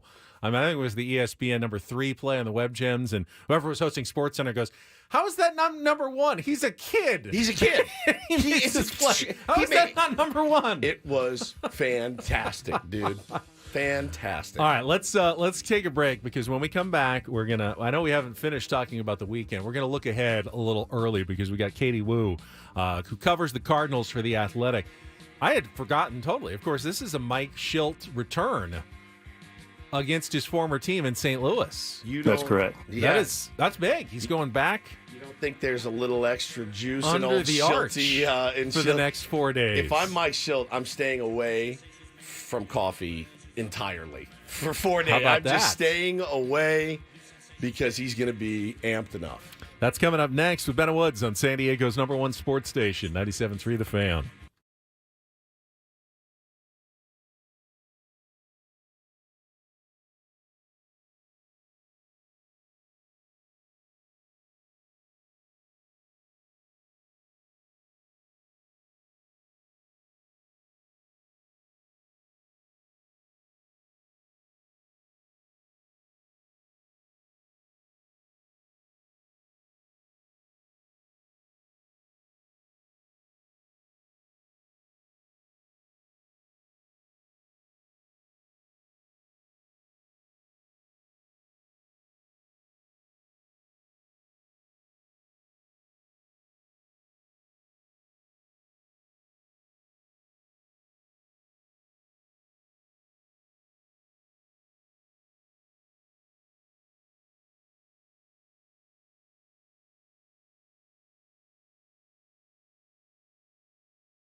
Baseball coverage on 97.7 The Fan is presented by T-Mobile. Switch to T-Mobile. You can get tons of benefits, still save on every plan versus AT&T and Verizon. Use their savings calculator to find out how at T-Mobile.com/switch. Padres headed to New Busch for the next 4 days to take on the St. Louis Cardinals. Katie Wu covers them for The Athletic, and we will be joined by Katie right after this check of traffic on 97.3 The Fan. From the 97.3 The Fan Traffic Center, here's Kelly Danick. Traffic is sponsored by Hold It Contemporary Home. Just a couple problems here. Northbound 5 before Hawthorne. We have reports of a collision involving a couple vehicles. It's in the center divide. And traveling on the South 5 coastline before Poinsettia. Accident involving a motorcycle. They've just cleared that over to the right shoulder. Join Hold It Contemporary Home for their giant tent sale in Mission Valley this Labor Day weekend. Save big on Italian designs, including living, dining, bedroom, and outdoor furniture. Visit holdithome.com for more details and see you in their parking lot this Saturday through Monday from 9 a.m. to 4 p.m. I'm Kelly Danick with Ben & Woods, San Diego's #1 sports station, 97.3 The Fan. So the St. Louis Cardinals are not out of it. They're 5 games out of a playoff spot, but it's time. They need to go on a bit of a winning streak like they did in 2021 when Mike Shildt led them to 17 straight victories and the playoffs. And we're joined right now covering the team for The Athletic. Our friend Katie Wu is in St. Louis. Hi, Katie. My beloved Angels, can you hear me all okay? We've got you. Perfect. How are you? Amazing. It's like you have to be like a NASA scientist to figure out Polly's directions on how to get hooked up to the audio. I was very nervous, but it is so great to see you all. How are you guys? It's great to see you as well. We are doing very well. How hot and sticky and gross is it in St. Louis today? That's where I want to start. We'll put it this way. Dennis Lin texted me yesterday and said that he changed his mind. He will not be attending the series after one look at the weather. So I hope you guys are enjoying your perfect sunshine and your perfect state because it's miserable here. It is very sweaty. I always think about the guys. We played a game yesterday. It was 100. It was like 90 degrees. Bro, it's 9:42 out there right now. Yeah. It's 86 degrees. 86, just all humidity. And I thought about the guys. I had to I almost vomited when I got to first base and had to take a pinch runner. And I'm like, man, these guys got to go do it out there every single day. 97 today, 100 tomorrow, 96 and rain on Wednesday. This is unreal. Oh, rain? Yeah, rain. I didn't even know there was rain. This state is not real. I'm telling you guys, it doesn't exist. Well, our teams, I will say this: the St. Louis Cardinals are sitting there at 500 right now. I think 65-65. And I'm telling you, 2 months ago, Katie, I thought, when we talked to Katie Wu, we're going to be sitting here at 500 teams. I mean, period, the end. That's exactly what I thought. The only difference is the Padres have had a run. The Cardinals haven't really had that run that has put them over. What's gone right and what's gone wrong? And you got to do something right to be, at 500. I think it's just kind of baffling to see where the Cardinals are where they are, because when you think about their lineup and the people that should have been powering their offense, none of them really have. I mean, just in the week alone, the Cardinals optioned Jordan Walker back down to AAA. They sent Nolan Gorman, who was supposed to be their big power hitting second baseman from the left side. He's back in Memphis. Wilson Contreras broke his finger on Saturday, and the hits just keep coming. And credit to the Cardinals, they keep finding ways to win pivotal series. The big thing with the Cardinals is they have been unable to go on that run, like you said, Woodsy. They've had one win streak of above 5 games. Everything else has been win 2, lose 2, very 500. So I think this is exactly kind of where they were built to be. That they're able to stay afloat in what has been a really chaotic and honestly not very good August is commendable. But man, what a big hole they're in September. It's certainly not going to get any easier with Mike Shildt and his soaring Padres coming into town for 4. I want to ask you about Mike Shildt. When the Cardinals came to town, it was right in the beginning of April, so very early in the season, and we're more focused on the Padres. But this is a pretty big return here for Mike Shildt to St. Louis. What's kind of the talk about having him back after his time as manager of the Cardinals, how it ended, and now he's returning with a playoff contending team? Yeah, definitely. I think if you're Mike Shildt, you're feeling a lot of emotions right now. It's his first time back in St. Louis since he was unceremoniously and kind of shockingly fired after that 17-game winning streak in 2021 to take the Cardinals to the wild card series. And he hasn't been back since. And there's obviously going to be a lot of feelings there, a lot of emotion. But I think if you're Mike Shildt, you're coming in there with a squad that has been one of the best teams since the second half. I mean, the Padres just keep finding ways to win. It's insane. I don't know how you guys keep doing it. Maybe the Cardinals could take some notes. I think there'll be a not lot of emotion for Schulte there. I don't necessarily envision a tribute video because I think that would just be kind of awkward. But I do expect him to get a pretty significant standing ovation. I don't know when he's exchanging the lineup cards at home plate if he does that with Ollie Marmol, who he remains friends with. So we'll see. But I'm sure there's a lot of meaning behind this series for Schulte. He was a Cardinals farmhand through and through. Spent 20 years, a lifer. Never expected to leave the organization, but life comes at you fast. So we'll see how he handles it. But no doubt about it, a pivotal series for both St. Louis and San Diego. Honestly, the Padres, with a convincing series, have a chance to kind of put the dagger in the Cardinals season right now. So I'm sure that's an opportunity Mike Schulte will relish. But the Cardinals have been playing better baseball, much more competitive games. So we will see. Who has been, and I know there was a lot of talk in the offseason about the moves that they made. They added some guys that were maybe a little bit longer in the tooth, but can go out and eat innings. What has been as far as the pitching side goes, what has kind of been the weakness for them? Because I know a lot of people are like, man, Lance Lynn and these guys, but he's actually, I think, pitched okay, if I'm not mistaken. And they've added, some of those guys that go out there and they can chew up 6-7 innings. Doesn't mean you're always going to win the game, but what has kind of been the weakness pitching for them? I think finding consistency. Sonny Gray has been everything as advertised, except for his home run rate has skyrocketed. And you were expecting that home run rate to go up a little bit. He only allowed 8 last year. But pitching at a pitcher-friendly park like Busch Stadium for half your games, there actually hasn't really been much of a difference there. He's just been on the road, giving up a lot of home runs in the 3-run variety. So not what you want to do if you're Sonny Gray. No. Kyle Gibson's been a nice addition. He provides that length, that veteran experience you're talking about. And Lance Lynn was doing the same. He's actually on the IL right now with a right knee injury, but he's throwing live BP 3 o'clock today. Big ticket item at New Busch. So, I think it's just about finding consistency. Miles Michaelis has had a very up and down season. Their best pitcher right now, for all the talk about veteran leadership and experience, has been Andre Palante, who is 25 years old.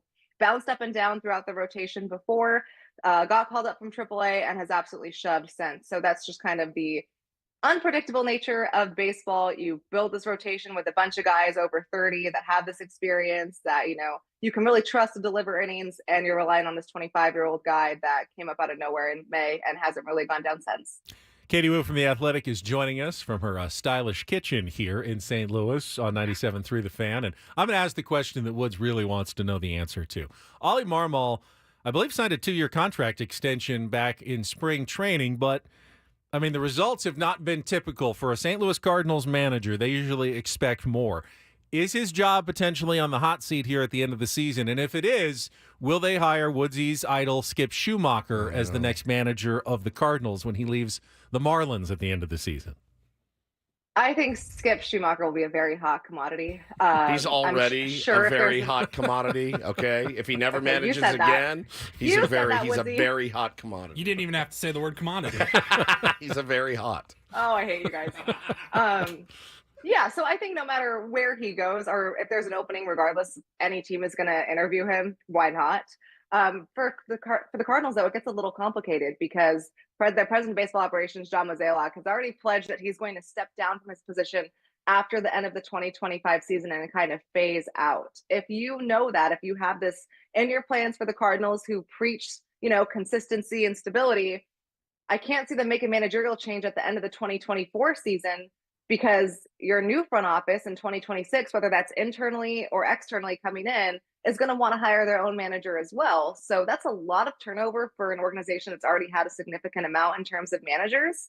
We will see.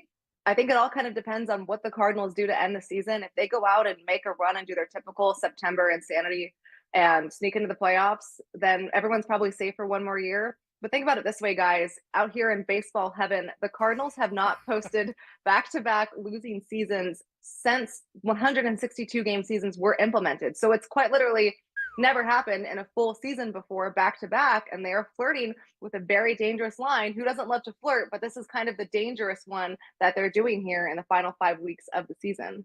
That is insane.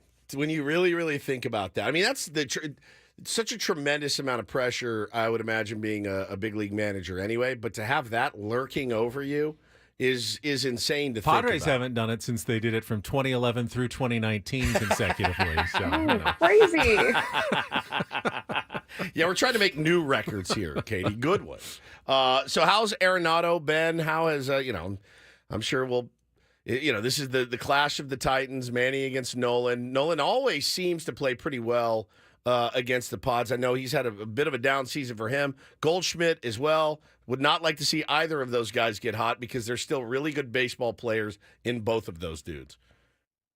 Yeah, it's been a tough year, especially for Goldschmidt. We'll start with Arenado because his first half was arguably his worst ever first half. He had his second lowest OPS in a full season, second only to when he was a rookie in 2013. And he'd be the first to say that he just wasn't good in the first half. Had just 8 home runs, was not helping an offense that was already scuffling. This Cardinals offense is brutal to watch sometimes, especially against left-handed pitchers, which is crazy when you think about all the right-handed power they allegedly have. So when you're thinking of Arenado, you're looking at his August, and all of a sudden you're seeing a much more indicative sights of Nolan being Nolan, right? So his OPS is back up to 850 this month. He slugged a key walk-off grand slam against the Brewers on Wednesday.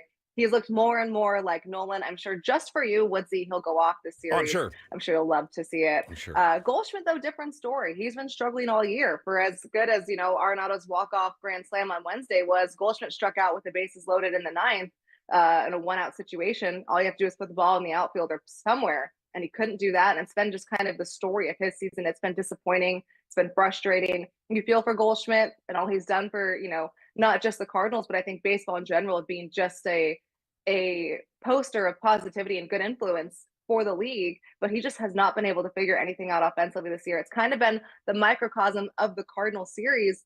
They just can't figure out a way to score runs.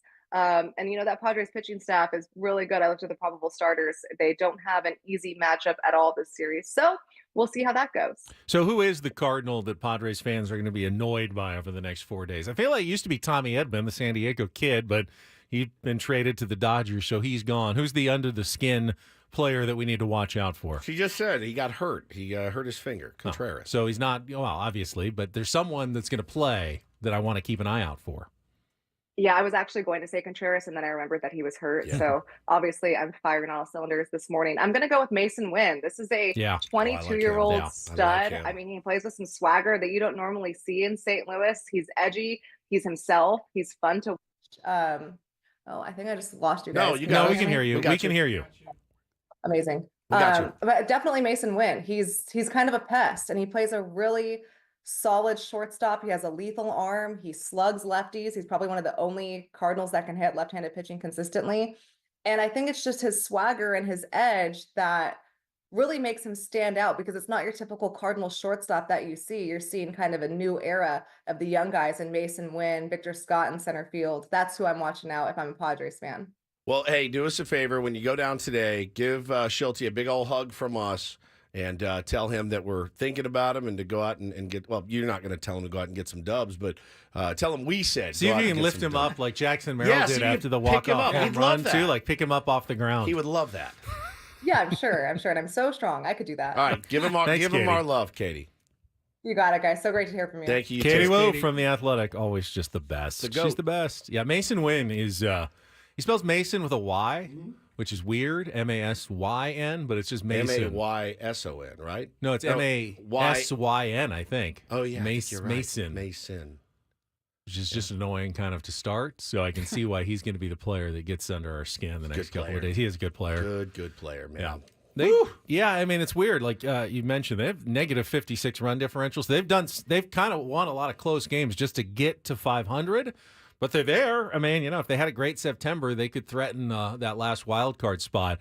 And they need, like Katie said, the Padres can pretty much put the dagger in their hearts here with, taking 3 out of 4 or something. But they're still thinking, like, hey, if we're going to run, we could still make the playoffs in St. Louis. How about Matt Carpenter being on their team and active, I believe? How about Tommy Pham being on their team as well? Alec Burleson's a good player. Like she said, Goldschmidt's been having a rough year, but it's Paul Goldschmidt. There's no easy games, man. There's just no easy matchups. All the guys she mentioned, in Sonny Gray, the other rookie that she mentioned, he'll be taking us on. We've got him against. Let's see, the matchups are as follows. Today you got Kyle Gibson. Tomorrow you got Miles Michaelis. Then you've got Palante, who she mentions really, really good. And then you got Sonny Gray. And so, yeah, no joke. Everyone in the chat is just so fixated on Katie's looks. Yes, she's very attractive. But people in the chat just can't seem to get over the fact. Katie's gorgeous. I just keep looking at the chat. Yeah, she's awesome. But she's very a knowledgeable great about person. baseball. That's why we have her on. Correct. Thank you, Katie. Really appreciate it. All right, we'll come back. Oh, Woodsy God. maybe moving to Manchester, England Correct. shortly, and we'll explain why next here on 97.3 The Fan.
All right, we are halfway home on a Monday. Ben and Woods, 97.3 The Fan. I am Woodsy. That is Paul Reindl, the executive producer. To my left is Benjamin Higgins, your friendly neighborhood sports anchor. And, Did you ever find yourself looking at the YouTube stream and trying to fix your hair? Yeah, absolutely. I do it a lot. And trying to get the right coloring and all of that. The headphones muss up the hair. Yeah, it's they really do. hard. It's tough. It's It's a job hazard. Yeah, I try to keep my head down so that you don't see my gullet. So that's one of the things I'm constantly looking at. Head down. Yeah, head down. Look.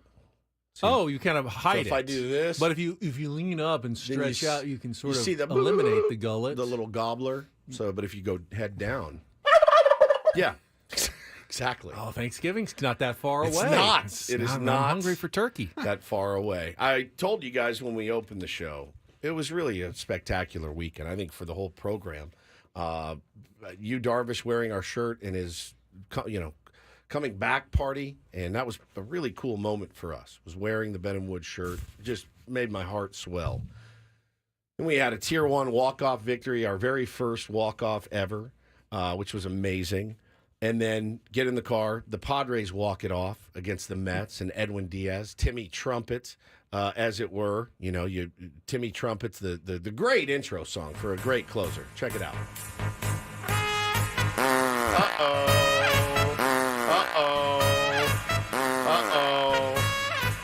Oh, no.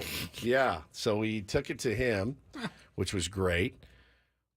But I think out of all of the things that made me squeal this weekend is when I saw the news, and I'd seen this news, it happens every 6 months or so, that one of my favorite bands of all time, the great Oasis, is reuniting. But you believe it this time. This time I believe it. And the reason that I do is they tweeted the date of tomorrow. Liam Gallagher and his brother Noel, longtime 8/27/24. Now again, somebody tweeted earlier, what if it's just Fortnite skins that they're promoting, right? Hey, we got a new box set out. So yeah, you texted me. Tell me about Oasis. Oh, what's the story here? So I've heard of the band. Sure, obviously. yeah. So this is kind of cool what happened to me years ago, 1994. Me and my buddy drive down to the mall to go to Sound Warehouse and to look at CDs. Run into a guy I graduated with, I'll never forget it, guy by the name of Kevin Diaz. And he says, Woodsy, he goes, have you heard of these guys? And he holds up this album, Definitely Maybe. And I go, no. He goes, they're from England. They're all swagger, good rock and roll, proper rock and roll band. And I said, all right, yeah, I'll check it out. So I bought it, didn't listen to it. He goes, by the way, they're here tonight. They're here in Dallas. And I said, yeah, I can't make it tonight. Bro, they played to like 50 people. They were just starting. So I missed that one. And listened to the record, loved it. And then it followed them ever since. They split up in 2009. Now they're brothers. This is why, because I don't know the story at all, but I knew that they're brothers. I can see where, friends have a falling out, Sure. but they're family. Yeah, they're family. Sometimes family's tough, but what happened that things got so bad you can't even continue on as a successful band with your brother? So you've got the songwriter in Noel Gallagher, and he is the architect of the band. Did all the marketing, the album covers. He was the brains of the operation. He would write these songs. They don't sound the same when he sings them. They just don't. And his brother, Liam, doesn't play an instrument, is just all attitude, all D&B, and he rubbed him the wrong way for many, many. He's his little brother, right? I mean, you've got kids. My two boys, I'm like, oh my God, do you guys like each other at all? Do you like each other even a little bit? So you're on the road. There's marriages, there's divorces, there's drugs, there's all kinds of stuff. And after a while, Noah goes, I'm done. So it's jealousy. They go, well, no, I think it was like, I'm the talent. I'm going to take the talent away and you're going to disappear. And they've both forged on with really good, successful solo careers. And I've always been a Liam guy. I was going to ask, was there a split in the fan base? Oh, when yeah. they broke up? Yeah. And whose So you follow? You are a Liam guy. I'm a Liam even though guy. he's not the one who's writing the songs. Yeah, he's the attitude. He's the guy that literally does not care about anything. And it's weird. I was actually talking to my therapist about this. I said, my heroes are the ones, all my heroes, the people I look up to musically, literary, whatever guys I admire.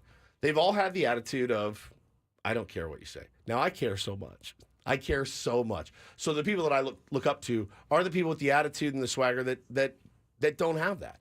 They just don't care.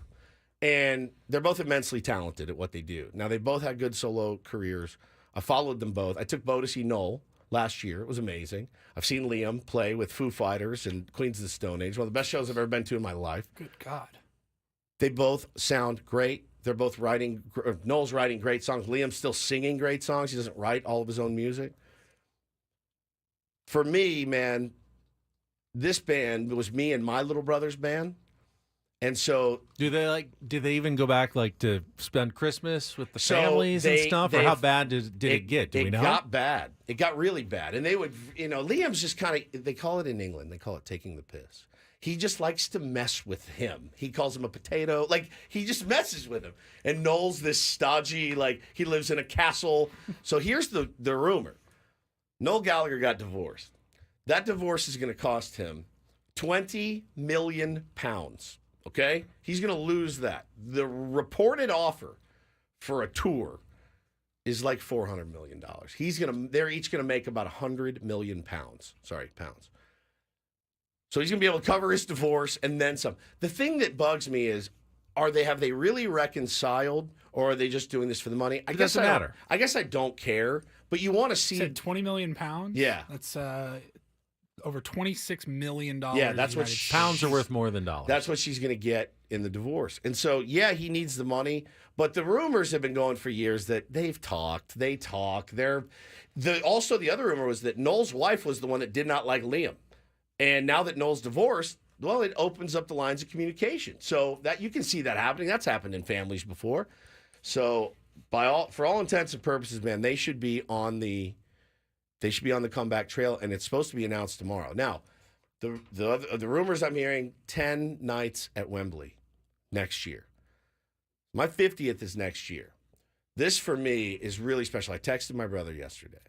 So we lived in Chicago together. We had a Gallagher-like fight, fist fight, gnarly. I had tickets for us to go see Oasis. I took a buddy instead. Broke his heart. Oh. And he was devastated. Monster. Broke his heart. Oh, I wanted to. That was my goal. Yeah. I wanted to hurt him. And I did. So I texted him yesterday. I sent him the tweet and I said, I owe you one. And I said, for my 50th, next year, me and you, England. If they don't tour anywhere else, yeah, we're going to go. And he's like, I'm in. Just like that. Just wrote, Is there any room I'm on in. the dates? No. Will you take the equipment and do the show from England? Cheers, bruv. Yeah, I don't know. I mean, I don't know. It doesn't start until 2 in the afternoon in England. But, so you get but I am absolutely going one way or the other. And I'm just so excited. And if this is not, last night Hannah goes, I'm begging you to shut the F up about Oasis. I'm begging you. I go, I can't. You believe this and this. And so it's a huge, huge deal. The tickets are going to be insane. I don't know how I'm going to swing it, but I got DMs out. I got all kinds of stuff. We know how much you paid to see U2 already at the exorbitant. But it was first shows. It was like a moment in time. I got to go to that. So I didn't regret it for a second. And I won't regret this one either. So I'm just elated that they're back together. I don't care if they make new music. I just want to see them play a 3-hour set and be together and sing all the songs that I love that have meant so much to me. So Jeff in the chat asks a very interesting question. He says, I wonder what it would take to create an Oasis-like fight between Ben and Woods. What could possibly be so bad that they would break up and not talk for years? I don't see anything. You're not a fighter. And you're very patient with me, so I don't. And I'm not like a dictator either. So I think there's no dictate. There's no. You don't think you're like a dictator? There's no dictatorship in here. There's no dictatorship. You don't think you like to, once you've decided something, that you don't want to make sure that it always happens? Do I crap? Has there ever been a situation where you have decided something and then we overruled you? Do I? Isn't that the definition of a dictatorship in this room? Paulie? Do I crap on your bad ideas? The answer is yes, I do. Yes, you do. But I do it for a reason. I guess to answer Ben's question, No, we have never talked Woods out of something. Anything at all. Ever. Just because we go along with it doesn't mean it's I not. write the songs, okay? It's not a I dictatorship. write the songs. Just because the peasants are somewhat happy with the situation doesn't make it any less of a dictatorship. Peasants are going along with it. Things are good. The crops are coming in. It's not a cruel and evil dictatorship. If it weren't for me, we would be interviewing the Aztecs punter right now. Right now at this moment. Right now. I promise you. Yeah, big game coming up this The Saturday. D-line coordinator, if it was left Commerce. up to Ben, we should do a week where I have no say. You guys don't just tell show me. up, I just show and go. I'm in. And you plan all of it. Whatever you want to do. We had 8 days like that. It was called Your Trip to Hawaii. That's true. That's fair enough. That's fair enough. And the shows went off just fine. We missed you. cow. Absolutely. So that's the whole gist. But honestly, it really is important to me that they're like brotherly and reconciled again. I think it's just going to make the shows that much better if it does end up happening. I just don't know how would I even get tickets to a show in Wembley? Like, I have no British friends or anything like that, but I don't want to buy them secondary market. They're going to be $5,000 each easily. Like, they're going to sell so many that's tickets. a big stadium, too. Well, and think about this, too. Every kid in England, like Liam sells out huge venues. Every kid in England, guess what their parents grew up on? Oasis. Guess what they've been hearing in their house for 25 years? Oasis. And so now Oasis get back together. A father gets to take his son. Mom gets to take her daughter, whatever. Somebody said it's one of the most culturally significant moments in British history in the last 30 years. That's how crazy this is. So I'm so fired up. And Anthony the Butcher, I am not calling the tier ones the peasants. Paul and I are the peasants. Yes, yeah, that's what he meant. And Woods is the Lord. That's what he meant. The king of the castle. You guys are the serfs. Lord We're the Radio. serfs, yes. Mm-hmm. Lord Radio.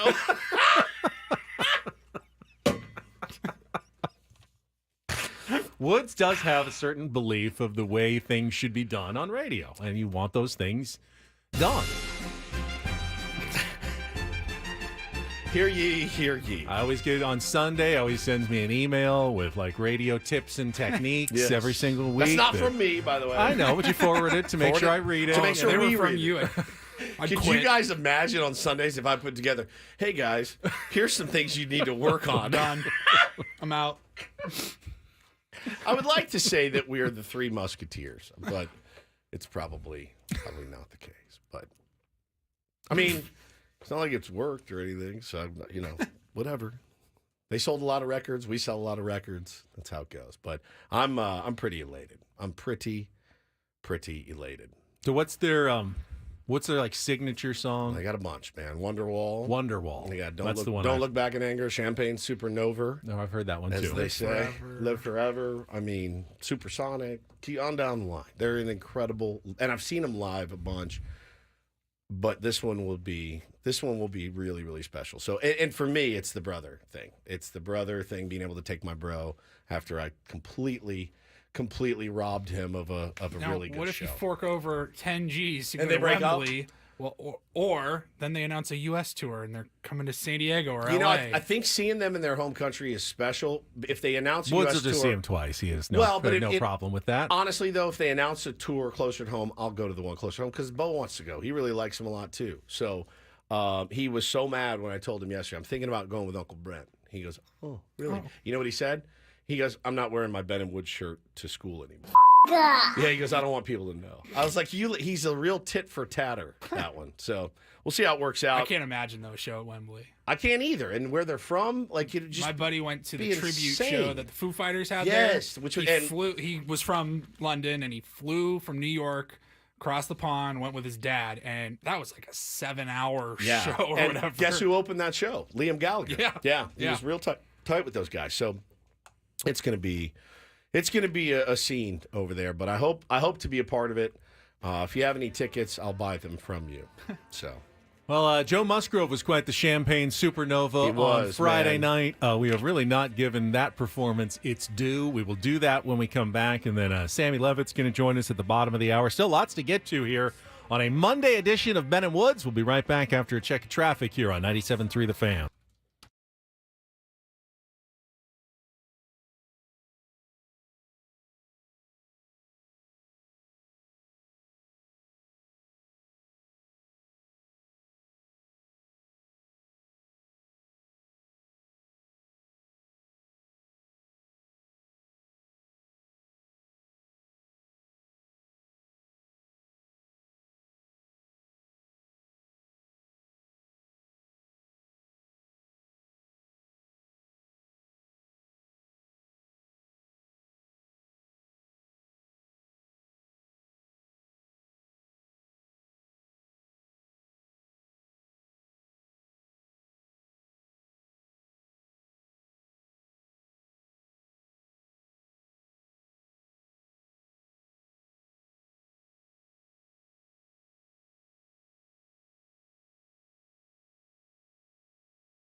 Sour 97.3 The Fan is brought to you by Floor & Decor. Unbeatable prices, unmatched in-stock selection. Floor & Decor has more styles of laminate, vinyl, tile, wood, and stone for anyone looking for the right look at the right price.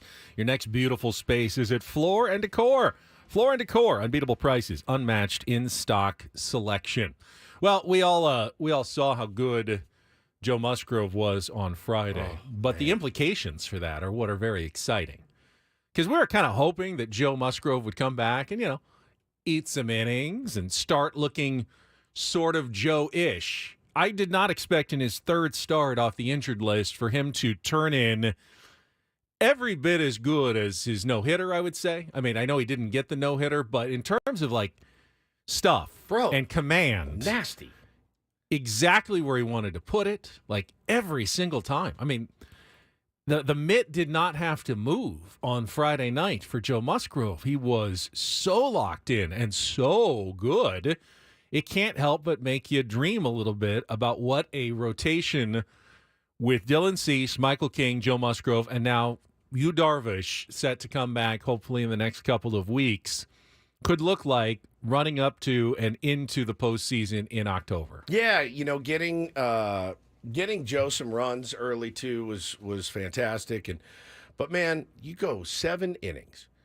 We had talked to Schilt that day. We said, hey, I asked him when do the restrictor plates come off the Red Dragon, and he was basically like, I mean, it's going to be dependent on how quality it is. If it's quality, we're going to let him go a little bit.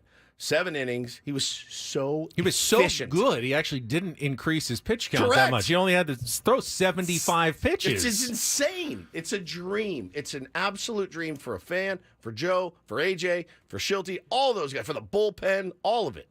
And just put the wood to the Mets. No problem at all. Manny, nice night. Arise, really nice night. That home run to lead off the bottom of the first inning, I mean, you don't think Luis Arise. I mean, he hits a couple of home runs, but usually they're pulled down the line, 360 feet. This one was over 400 feet. Yeah, dude. Got to into a it. deeper part of the park. I'm going, wow, that is in there? That's actually in there? And especially with the finger and the thumb injury, just good to see that he still has that ability there when he needs to drive the ball. That was exciting. Spectacular. And no walks, guys. No walks. 9 strikeouts. Nothing. I mean, look, strikeouts get your pitch count up, right? Takes 3 strikes to get a hitter. So, you strike out 9 and you only throw 3 pitches. That's 27 pitches right there. But not every strikeout's 3 pitches. The fact that you're not also coupling that with ball 4, ball 8, ball 12, that it just makes you're in the zone. Blake Snell. Yeah, it makes you Blake Snell. You're in the zone all night, but they just are flummoxed at the plate. They cannot hit it. And the way he was spinning it, the way he was locating was like I said, it was sensual. We haven't even mentioned it yet. How about that play in the top of the 6th, ground ball towards first base? 1-2, reach forward, grounded slowly to the right side. Musgrove slides for it, flips it over to first in time, inning over. Oh, he's doing it all here tonight.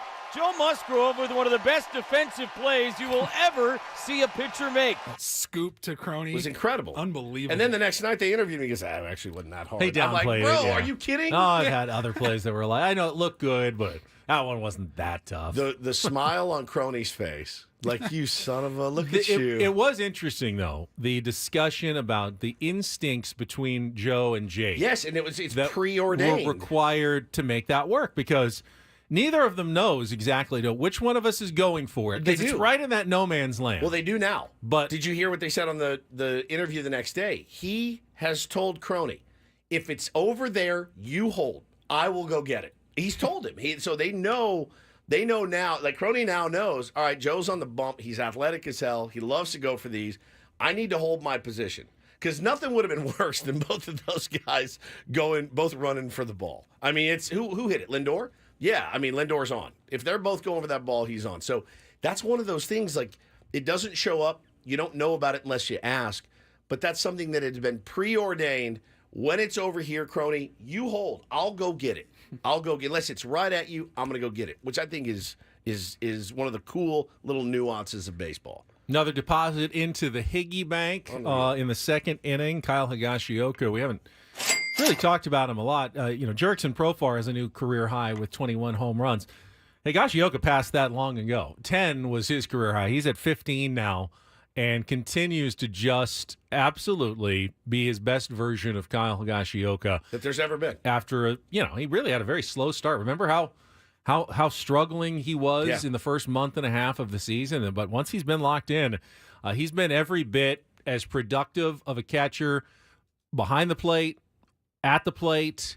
He's got slug. He's got slug, and when he gets a hold of it, it's probably either going to be a home run or it's going to be foul by 8 feet and just miss being a home run. We need to get this man right here in our studio a number 20 Higgy jersey. Yeah, 100%. If you were going to buy a jersey, it should be a good 20 one Higgy. for sure. Yeah, 100%. He has been phenomenal. So that was the stress-free game for the most part for the Padres this weekend, which was nice. You remember given the Darvish presser and the announcement earlier in the day, Tatis on the field swinging the bat in BP, and then Musgrove returning on a Friday night, making all the plays, striking out all of the batters. The vibes could not have been much higher on Friday. Remember how doomy Friday's show kind of felt? Not because of us, I don't think, but there was just 2 losses in a row and just that worry that the Padres season was about to go off the tracks over the weekend, and bouncing back and taking 2 of the next 3 against the Mets, I think, is very calming influence on all of us in the Padres fan base. So that was that one on Friday was very important, though. Good news, good performance. Felt like everything was okay in the world thanks to the guys who got it done, especially because it was Joe being the one who got it done on Friday night. Yeah, it was beautiful, man. Just a beautiful, beautiful, perfect victory at Petco Park on a Friday, which we, like you said, kind of desperately needed. So they quelled some of our fears by absolutely dominating, and I'm just so happy for Joe, the work he's put in, and hey man, better late than never for all these guys. Better late than never for you. Better late than never for Tatis and Kimmy as well. I mean, come back and help lead this team. That's pretty special. And I get in the standings, it wasn't really a good weekend for the Padres because it was fine. The Dodgers took 2 of 3 from the Rays. They won yesterday 3-1 on a Mookie Betts 2-run homer in the 8th after Shohei Ohtani got hit by a pitch. So the Padres still 4.5 games behind the Dodgers. And then the Diamondbacks sweep the Red Sox with a 7-5 win. Eugenio Suarez has gotten hot. He had a go-ahead 3-run homer over the Green Monster off one of the light standards. They're now 20-5 in their last 25 games, and they lead the Padres by 1.5 games for that first wild card spot. I was listening to some of the MLB Network radio stuff this morning on my way in, and they were talking about how a potential Padres-Diamondbacks playoff matchup would probably be the one everybody circles in the first round, the premium wild card matchup. And if the standings hold, it's the Padres in Arizona for a best of 3, and the winner would then face the Dodgers in the second round in the division round of the playoffs. And they mentioned it, and I thought this was true. If you're the Dodgers, that's the worst case scenario. Correct, because you're getting a division rival that's really familiar with you, both of you which have knocked you out of the playoffs the last 2 years, and whoever emerges is going to come out of that series hot and confident and feeling like they can win the World Series. Well, and you've got the season series against the Dodgers already, and no matter what happens, and the Diamondbacks have played well against the Dodgers also this year. Yeah, man. And right now the Dodgers, it doesn't matter who you get, you're getting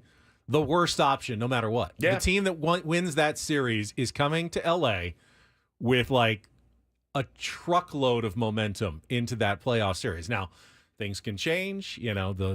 The Dodgers may not finish with the best record, and you may be going to Philly or Milwaukee even in that second round series, or the Padres may, win the wild card, or the Diamondbacks may win the division, and it all gets mixed up. But right now, that's kind of the course that these teams are on at the moment. Yeah, and somebody said in the chat, I think it was Elisa, said we can't control what other teams do. No, I mean, all Mike Schilt and his guys can control is how they play tonight against St. Louis. That's it. 1-0. Just keep going 1-0. And this week again, 18 in 18. You got to get through the next 8, and then you've got a bit of an off day schedule coming up where you can sort of take at least a quick breath going into the final month of the season. Yeah, right. Good for them, bad for us, but it's fine. Yeah. All right, we will come back in season. Sammy will check in on his weekend, just get a brief catch up with Sam Levitt.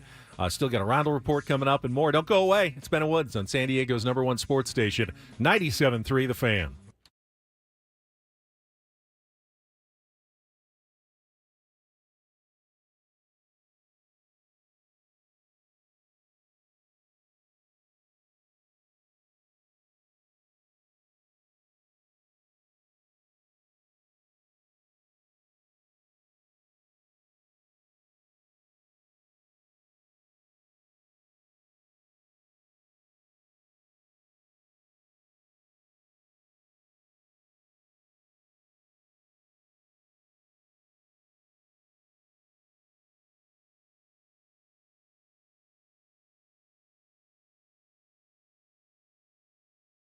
Hey, gang, it is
I'm sure it was a lovely wedding that Sam Levitt attended yesterday, but I got the sense that there was a twinge of, like, this is the game. I missed this game. Oh, it's the worst. This one with Jackson Merrill again. I guess he's seen, half a dozen huge Jackson Merrill. That's true. Home runs that have tied or taken a lead already. So what's missing? One. But yeah, Sammy wasn't there yesterday, but he was there on Friday, started the weekend, and we usually talk to Sammy on Monday. So he we sent thought, us the picture. Yes, he sent us the picture, and we can talk about Yu Darvish's return and what he had to say on Friday. Get to all that with Sammy right after this check of traffic on 97.3 The Fan. From the 97.3 The Fan Traffic Center, here's Kelly Danick. Traffic is sponsored by Air Max, San Diego's highest-rated heating and air company. Visit them at airmax.com. We still have a number of problems here. Northbound side of the 5 before 28th Street. Collision in the center divide. Watch out for some debris reported in the fast lane. Up ahead, a crash clearing before Hawthorne. That's in the center divide. Also, a hit-and-run crash involving a motorcycle westbound King Freeway before the 805. That's been moved over to the right shoulder. We've also got a collision on westbound 52 right at the southbound 125 connector. And a traffic alert in the North County along eastbound 76. Very slow traffic from Vista Way to Via Montserrat, all due to some traffic signal outages. Looking for the best in HVAC? Choose Air Max, San Diego's highest-rated heating and air company with free diagnostics on all repairs and estimates. See why over 1,300 happy customers have given Air Max 5-star Yelp reviews. See Air Max today at airmax.com. I'm Kelly Danick with Ben & Woods, San Diego's #1 sports station, 97.3 The Fan. All right, joining us right now, the host of the Padres Eco Water SoCal pregame show and postgame show. We will hear from him, I believe, at 3:45 this afternoon as the Padres get set to start a 4-game series in St. Louis against the Cardinals. Sam Levitt joins us here on 97.3 The Fan. Good Monday morning to you, Sammy. Good morning. I'm off one more day. Scraby's got you. One more day. Today. You were at out-of-town wedding? Where did you go? Out of town. Greetings from and good morning from Atlanta, Georgia, the home of Adam Klug. Hey, good morning. Are they still Sam. fired up about Georgia Tech's big win over Florida State on Saturday? That was huge. I did, not one person has mentioned it to me while I've been here, so I guess they're not excited. Well, you were there on Friday. And Yes. during the pregame, when we had heard, in the morning that Yu Darvish was returning and that he was going to speak to the media, I think at 3:45 in the dugout at Petco Park, and I was like, oh, bummed, I can't be there, but I'm sure we'll get good coverage. And then you sent the picture, and we were all stunned, like that Yu Darvish would come out wearing a Ben & Woods shirt to his welcome back news conference at Petco Park. Were other people stunned as we were, Sammy? It's funny. I didn't note anybody having a real discussion about it. I immediately... I'm sure there were discussions. I am sure there were discussions about it. I did immediately notice it, and afterwards when he started talking to the Japanese media, snapped a picture of it. But yeah, how about Yu Darvish in the Ben & Wood shirt? You never know, guys. He could be a big time tier 1 listening right now. Who knows? If he is listening, we love you. Good morning, you.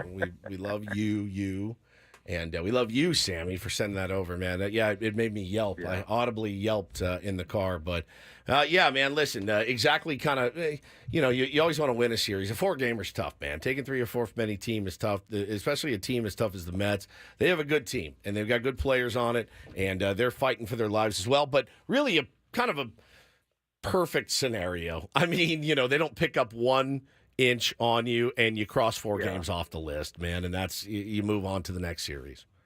Yeah, and I think, look, you have to have a bit of a realistic expectation. The Padres have played so incredibly well, and I know at the same time the Diamondbacks continue to stay that hot, which is just an unbelievable part of this whole thing as we get into the final month here.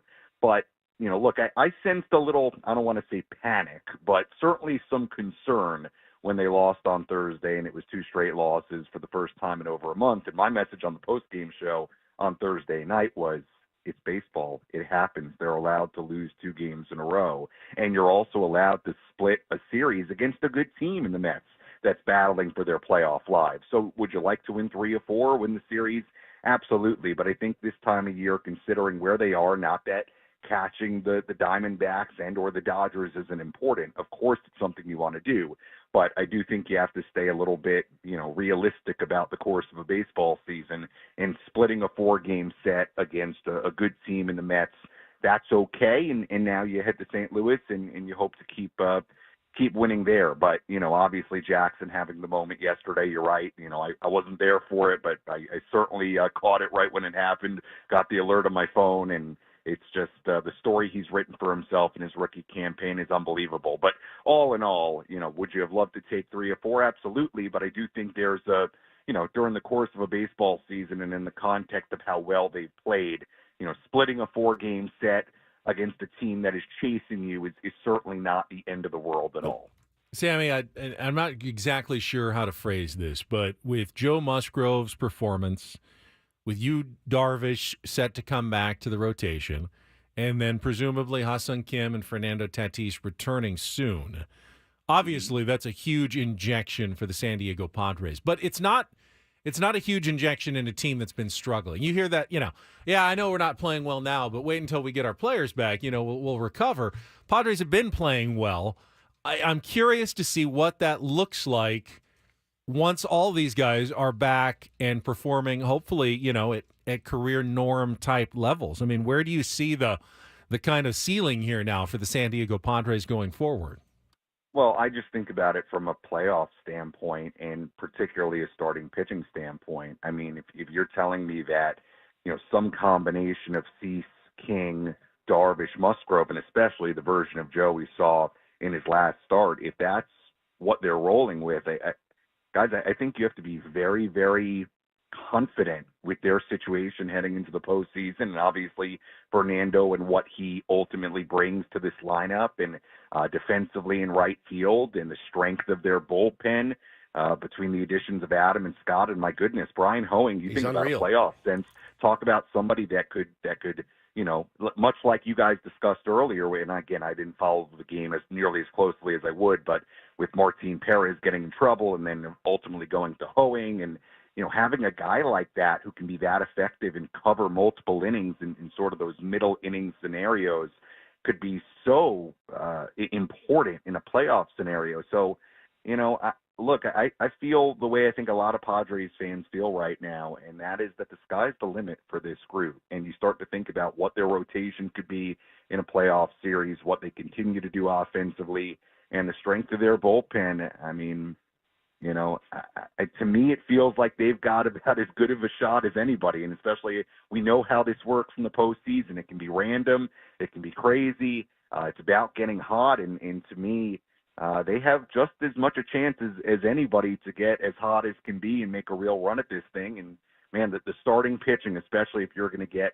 that version of Joe and obviously get Yu Darvish back, I think that really changes the equation in a number of respects. Talking to Sammy Levitt here on Ben and Woods this morning. And Sammy, I'm going to take it back a little bit. Ben was out of town.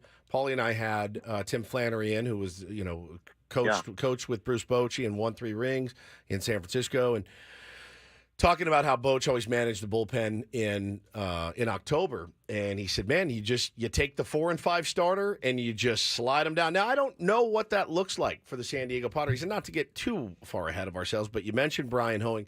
Talk about too. I mean, guys, like the way Martin Perez has competed. If Joe Musgrove goes out there and doesn't have it in a playoff game, and Martin Perez can go give you 6, and you don't have to use a Brian Hoeing. If Joe can only give you 3, but they're good. You know what I'm saying? Like, there's so many different options.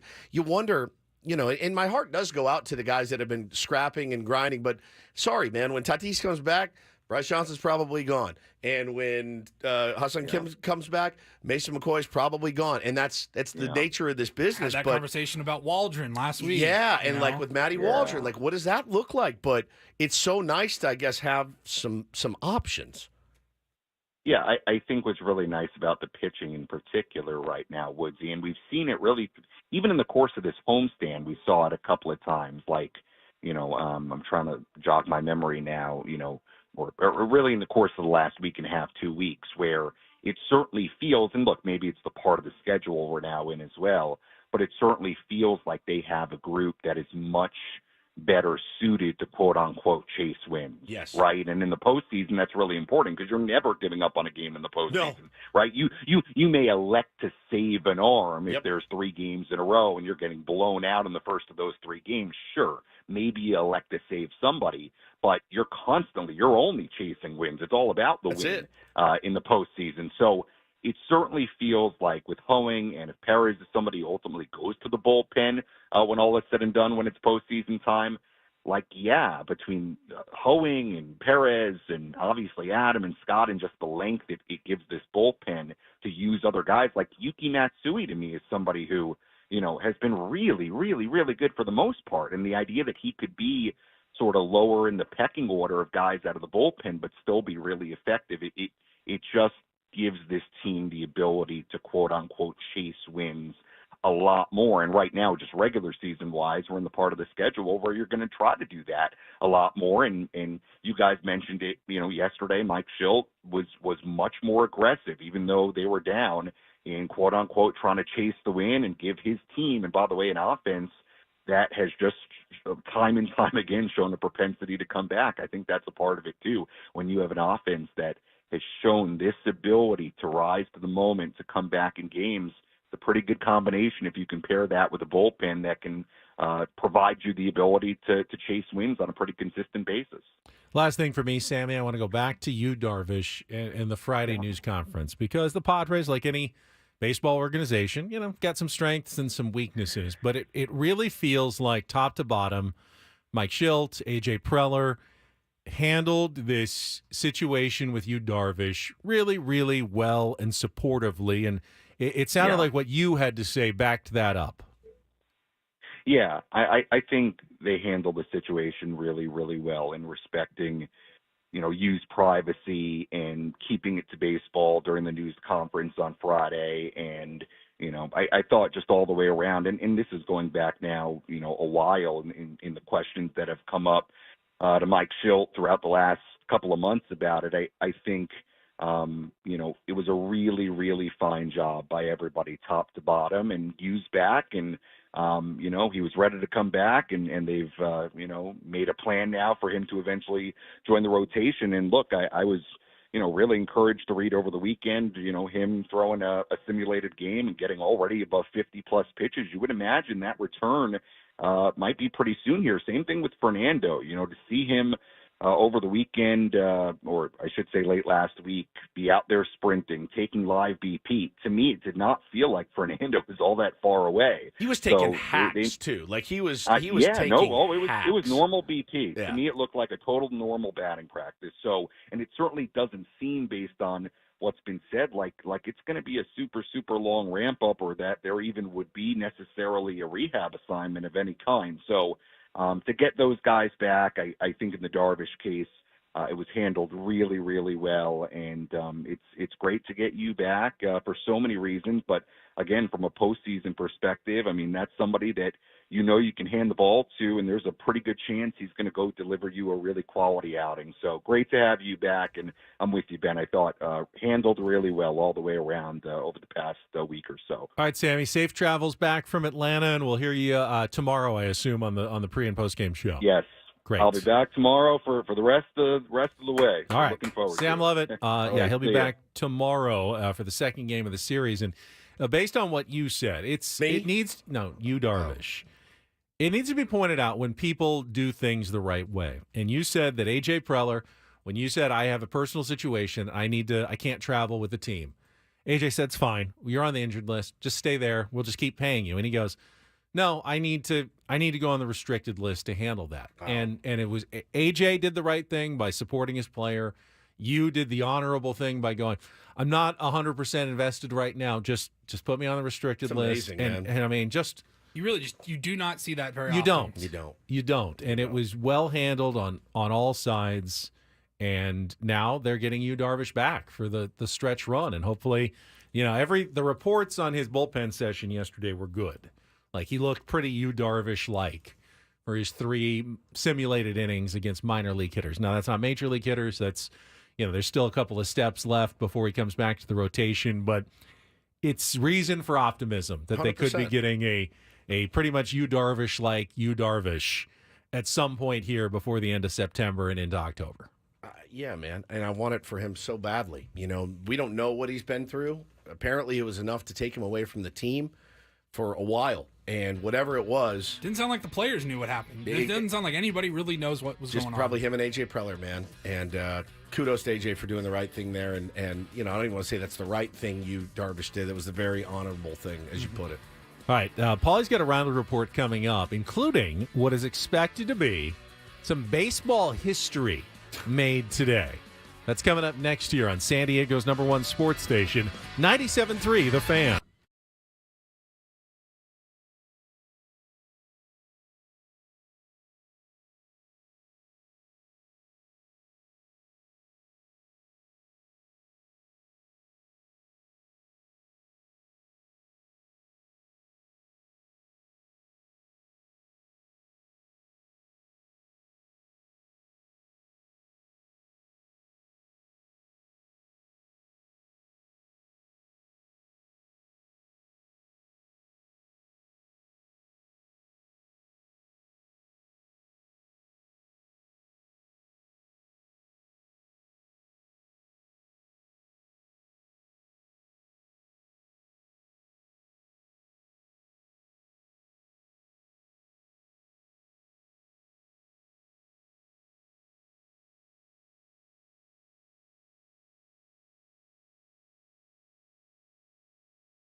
Didn't bring it up, but Woods and I were Zapruder filming. Oh, we did. David Peralta fair foul ball. The first one. The second one was definitely foul, I thought. Down the first base line. First base line, Close, I think, was but foul. That one was foul. It was the one down the third base line that Manny was just hopping and going fair, and Schilt lost was his mind. very He went upset. nuts. And I couldn't believe he didn't get run. So, if you remember the play, obviously Manny's at third. Padres are having trouble scoring. They're fighting, battling tooth and nail to try to get a run in. And Peralta just swing, kind of late swing, down the line. And it goes right over the edge, looks like, of the third base bag. And the umpire, foul ball. Manny's hopping mad. Manny's hopping mad. So they show the slow-mo replays on Padres.tv. And you see the shadow of the ball. It bounces like right on the edge of the chalk before the bag, but it's where it goes over the bag though. And it bounces up and it kind of goes over very close to the bag and then stays in the air until, a few feet after the bag when it bounces foul. But as the ball is going over, you see the shadow of the ball going over the edge of the bag and still over the line, fair past third base. However, and I pointed this out to Woods, if you look at the shadows of the umpire and Manny, they are projecting straight onto the field because the sun is over the third base side of the stadium at Petco Park, which means the same is true with the baseball. Correct. That shadow is probably going to be maybe just an inch or two foul. Toward the fair side. So if it's going over the line, there's a good chance that ball actually was maybe an inch foul. Back and to the left. Back and to the left. Either way, even if they could replay it, which that one is not reviewable, I don't think there would have been enough evidence, even on the shadow, to overturn it because of where the sun was positioned over the field at that moment. Because, see, the umpire shadow, if you're looking on our YouTube stream, the shadow goes almost straight to the left. Back and to the left. Back and to the left. I don't know. We Zaprudered that one. Luckily, the Padres won. It looked like it got the corner. Tough call. Very tough call. But, hey, no big deal. Padres win that game. It's fine. Flush it. Yes. Move on. Do better, umpires. You won't, but I'll say it. Try. Just try. That one, if I'm the umpire, though, I mean, I'm like, come there's on, no guys. right. There's no one way. 50-50, The isn't other it? team's livid if you call it fair. Padres are livid if you call it foul. There's no winning that one. It was so close. I hate those calls. I hate those calls. It's got to So be close. impossible for the umpire to see in real time as well. Just totally, I am absolutely appreciative of how hard that is to call because it was really close. Really close. All right, Paulie's got some headlines. It is time for the Ryle Report. And get things started here with our today's edition of the Ryle Report. Now tuned into the greatest. Welcome to the Ryle Report with Paul Rindle. Hi, Paul. All right. 2 stories from the world of sports that we haven't gotten to yet. We'll start off in Major League Baseball. And 1 story that you didn't know you needed. Are you laughing, biatch? It's the Rindle Report Hey, Paul, how you doing? Okay, how are you? on 97.3 The Fan. Are you ready to bless the mood? I need some help, please. That was good. Can I get a yeah? Oh, yeah. All right. All right. Gentlemen, we will start off in Major League Baseball. Over the offseason, we talked a lot about Blake Snell. When's he going to sign? What's that contract going to look like? And he was, of course, a Scott Boris client. And Boris had like 4 big clients that all really took L's over the offseason where they signed eventually with their new teams. Jordan Montgomery was one of them. Yes. He ended up signing a 1-year, $25 million deal with the Diamondbacks. That's a good chunk of change. I mean, Blake Snell got, 30 a year? Yeah, 30 a year. They got paid. They got paid. But it was not the longevity and the number that they thought, that, quite frankly, they all deserved. Sure. Who were they? Matt Chapman? Chapman Cody was another Bellinger? one. Cody was another one. Yeah, man. It was a rough offseason. It was almost, I'm not going to defend Scott Boris, but if he were to think there might have been a little collusion with the owners, I would buy it. Yeah, I would too. I think of Jerry Maguire, that line where he's like, Yeah. you ran the tables on me for You years. stuck it to me for now years. it's your turn. Yeah, to it's back your the line. turn to feel it. It felt like all the owners were sticking it to really Scott did. Boris. So One of the teams that Jordan Montgomery really thought he was going to be going to was the Boston Red Sox. He thought it was like a done deal. He had a quote as the Diamondbacks were in Boston this weekend, and he said, I had a Zoom call with the Red Sox. That's really all I know. It went good, Montgomery said. I don't know, obviously. Boris kind of butchered it, so I'm just trying to move on from the offseason and try to forget it. Pretty scathing words from a client to his current agent. Is he still with him? I believe he is. Wow. Who dumped Boris then? Jurickson dumped him. I want to say Montgomery did too. He might have. I feel like he might have. I think he might have. Not seeing it here in that story. Anyways, Boris responded. Ooh. Yeah, he fired Boris. Yeah, He did fire. Okay. Yep. Scott Boris said, I saw what Jordan said. I know what it is to be frustrated with this game. As a former player, I feel for him, but I'm also a lawyer with obligations to my clients, including former ones, so I cannot discuss what happened or the decisions Jordan made unless he gives me permission. If he gives me the green light, I'll be happy to talk about it. God. I've been doing this for over 35 years. Boy. I relay all offers and God. relevant information to all of my clients and act at their direction. They make all decisions. We wish Jordan well. Interesting. Yeah, I mean, you can see both sides of that. You can see, hey, man, you had this on the table. You didn't think it was enough. Sometimes you just have to take the best offer. And I think he did, but it was the missing of the spring training, and he's now been pushed to bullpen duty. Montgomery was the last of those four clients for Boris to sign. Yep. 1 year, $25 million with Arizona. He fired Boris shortly after that. Yeah, contract negotiations are never, ever. Signed with his rival, the Bob Sugar of today's. Did he?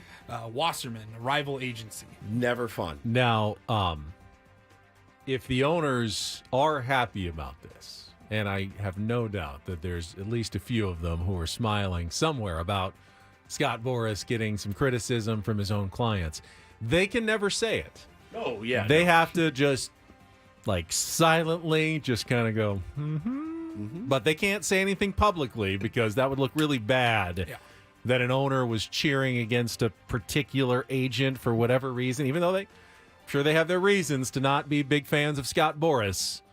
They can't say anything. 100%. They can't act like they've ever talked about him. There's nothing untoward going on in Major League Baseball about Scott Boris, but you know that there's a few of them who are going, yes, I got you. All right, we'll move on. Speaking of those Red Sox, they are going to be a part of baseball history later today. I love this. This is great. Yeah, so I guess what had happened was there was a trade that happened earlier in the season, and the Red Sox and the Blue Jays, they played today. They're going to resume a game that happened in June 26th. That game was called early. They are resuming it today.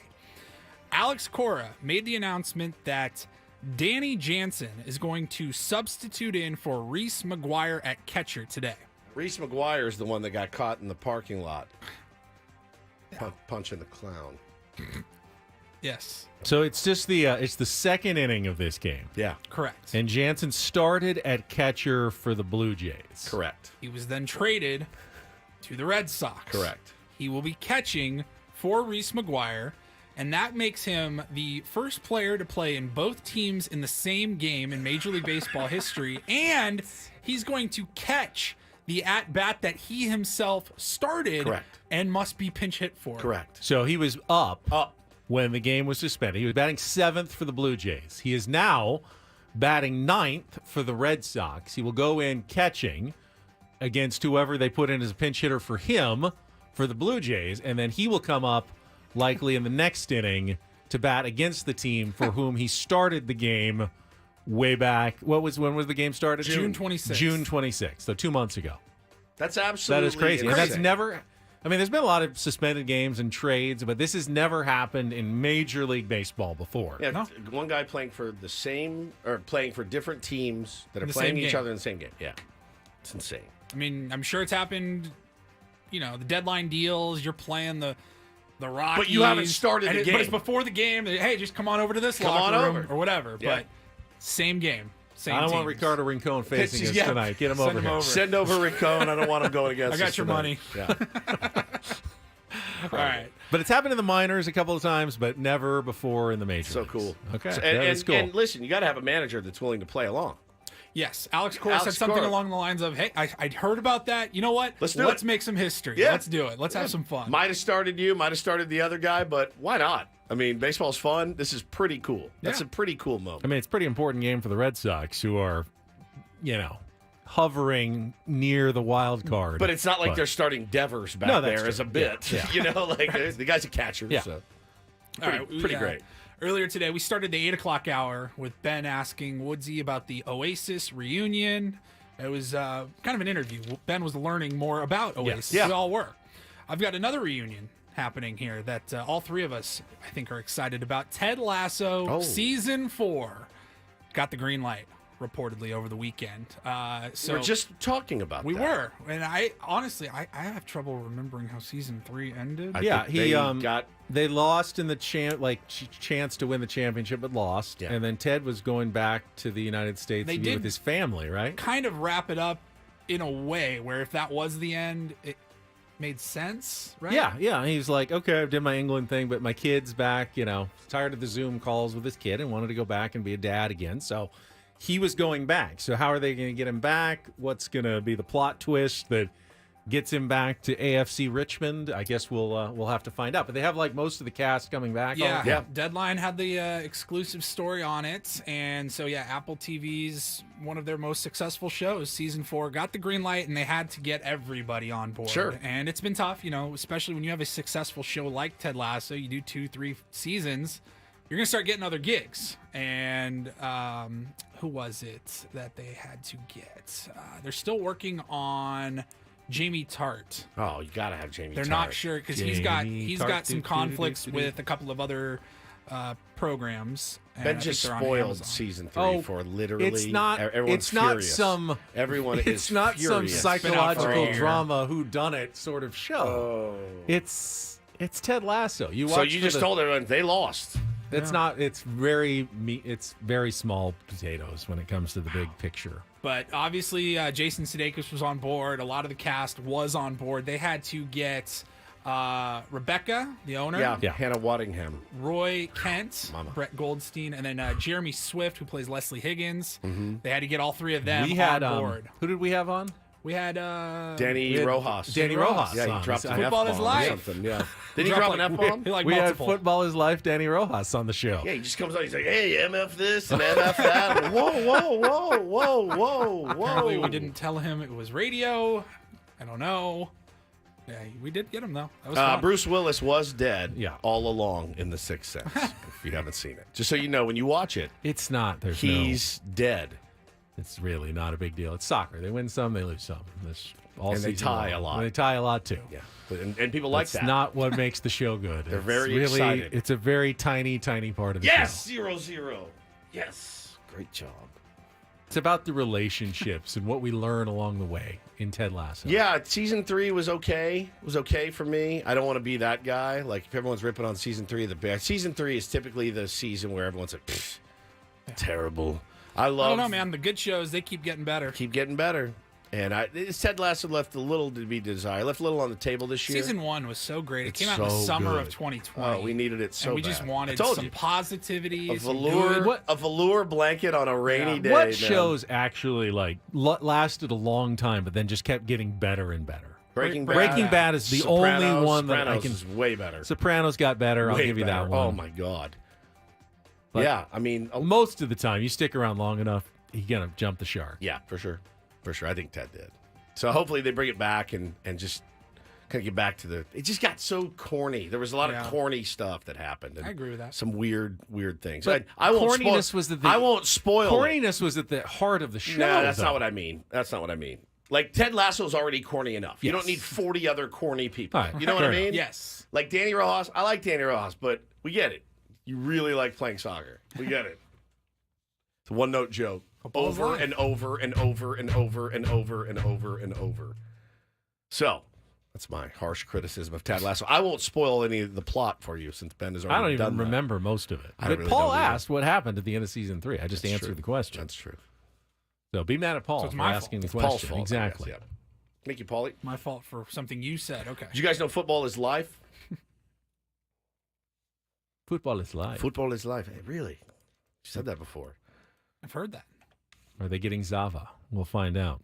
All right. They do get Zava. Oh, see, now you're spoiling more.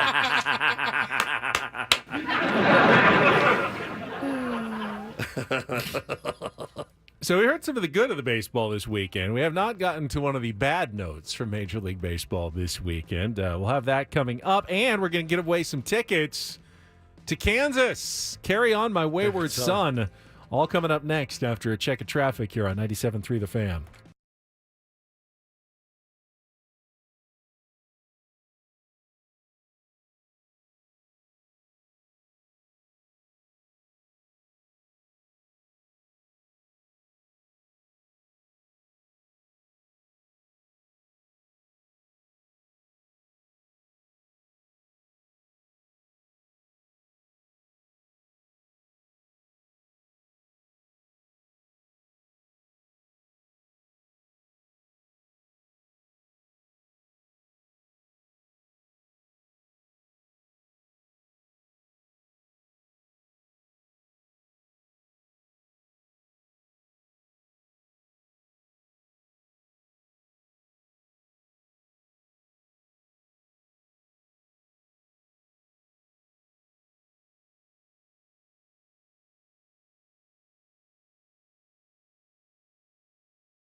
Well, we are remiss in not offering our congratulations for 3 hours and 22 minutes this morning to the history-making Chicago White Sox, who lost their 100th game yesterday. That's unreal. Oh, my God. 31 and 100, the second fastest team to 100 losses in the modern era of baseball, with a 9-4 loss to the Detroit Tigers, getting swept in the weekend series. Aaron Judge is going to have twice as many home runs as they have wins. Yeah, Judge hit another 2 yesterday. 51? 50 and 51. Oh, my God, dude. Yeah, he has these concerning 24-hour home run droughts in between games that he's not doing anything other than during the games when he's hitting home runs. 18 first-inning home runs ties a Major League Baseball record. But, yeah, that's one end of the spectrum, Aaron Judge, and the other, the Chicago White Sox, 100 losses in just 131 games. They have 31 more games to play. Good God. I mean, if they're on their current pace, they're definitely going to get to 120. I am not laughing at all at them. Not even a little bit. Because we still have to play them for 3. And I'm not saying a word. Nothing. Padres have a few interleague series. It's amazing how many interleague games they have. Yeah. They've got the Tampa Bay Tigers. Rays on this trip. Tigers when they come back. Tigers. Astros, who have been one of the hottest teams in baseball. Well, they had a rough weekend. They figured it out last night to beat the Orioles. They did win yesterday on Sunday Night Baseball. I was watching some of that game. Did you And see then the play White Sox. Mauricio Dubon made? He ran. Into the wall? Yeah. He into ran, the fork. He ran 131 feet at top speed, caught the ball, smashed into the wall, and held on to the baseball. That's pretty much like the combine, the 40-yard dash, Yes. except at the end, You slam into you a wall. smash into a wall Now- at the end. Now we laugh at the combine every year. You do that at the combine at the 40, I'll watch. Go as fast as you can, and then right at the finish line, boom! There's a wall. There's a linebacker there to just drill you. I mean, and they said, yeah, that has padding on it. It's about an inch thick, and it's all concrete behind it. And I'm like, you can't get some better padding for these guys? Holy smokes, man. He got wrong. They had to take him off the field. In regards to the White Sox, they keep doing this bit. I feel bad for him. Got traded over from the Dodgers, and that's Miguel Vargas. And, he is up-and-coming player. He is playing for the meaningful at-bats and meaningful games for the Dodgers, and he gets shipped off to Chicago. And for some reason, the camera has started catching him every game, Benny. Have you seen the meme of the guy from the guy that plays Pablo Escobar just sitting in that – he's sitting in that chair just waiting. This is Miguel Vargas. He's a big leaguer, and he's playing in Chicago, and they just catch him, and he just looks so forlorn, and he's just sitting there like, get me out of here, ASAP. I mean, he looks like he's ready to hang them up and retire from the game of baseball. And I'm like, bro, you're still on a big league team. You're making big league money. You're getting a chance to play every day. But I get it, man. Going from the Dodgers, you're going to go to the playoffs for sure, playing with all these big stars. And now you're in It does feel like every contender that loses any game to the Chicago White Sox. Oh, you're just It's like a tragedy. It's a tragedy. I mean, the Yankees lost one to the Rockies this weekend, so the Padres aren't the only one. Yep. But, Got smoked.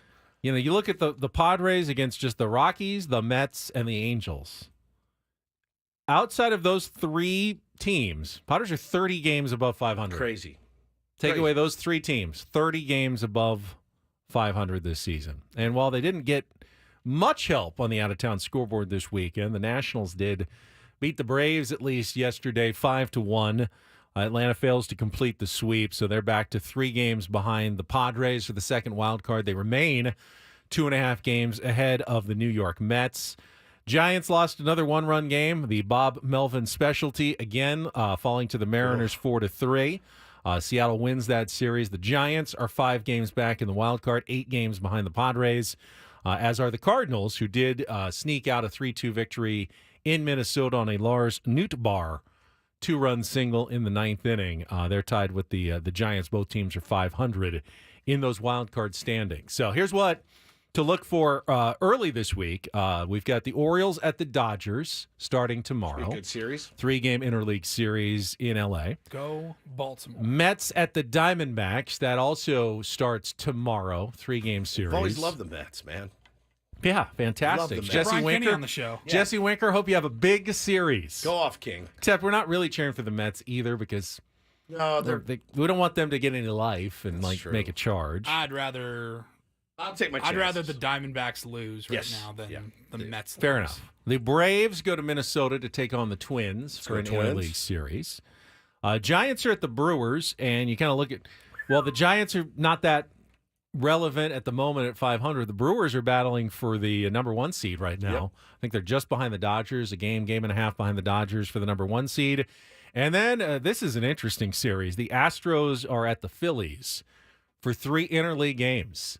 Phillies have gone from like cruising to the number 1 seed to now all of a sudden having to start to look in the rearview mirror. They've been caught by the Dodgers. I think the Brewers have caught or have almost caught them.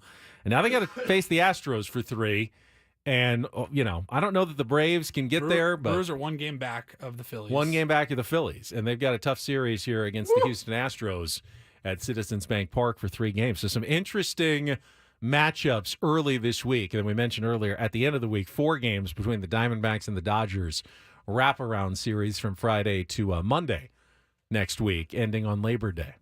Yeah, buddy. I'm ready. I'm ready. My body's ready. I think for that 4-game series, I just want 4 long extra inning games split. Yeah, The Dodgers and the just beat the hell out of your Diamondbacks. bullpen, and a couple bean brawls would be great. Yeah. Great, have fun, guys. Have Suspensions fun. would be it would be fantastic. So you might remember. So Jesse Agler will join us tomorrow from St. Louis for the Song Lyric Incorporator, and you might remember how that started was with the minor league announcer who did a weird thing when he was calling a home run call.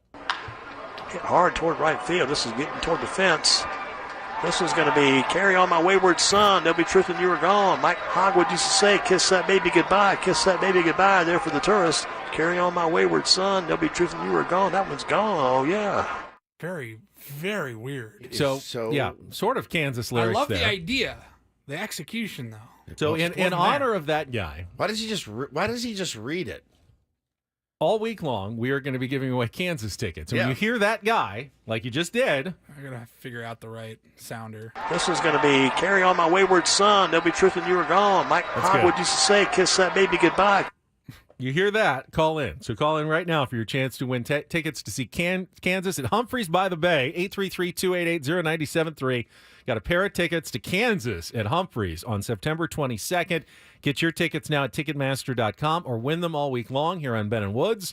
Listen for that minor league dude incorporating Kansas lyrics into his This is going to be Carry On My Wayward Son.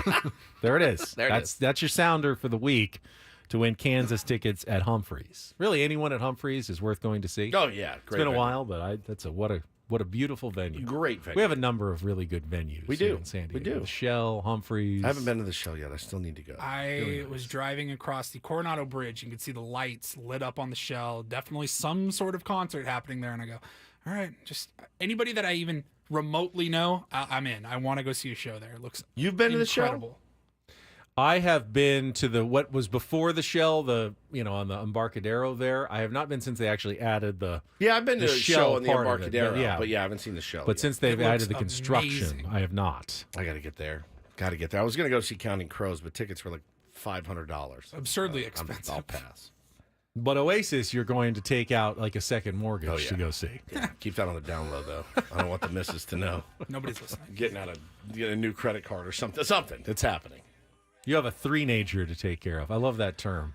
Can you share when we come back? What that kid. What your three-nager was doing this morning? That's coming up next, and we'll look ahead to the Cardinals Padres series. Yeah, we're in like crisis mode at my house. I'm texting my wife right now. Next year on 97.3 The Fan.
Gerardo in the chat wants to know if he missed us talking about you wearing our Bennett Wood shirt. We haven't shut up about it, actually. No, we would never bring up something like What that. happened?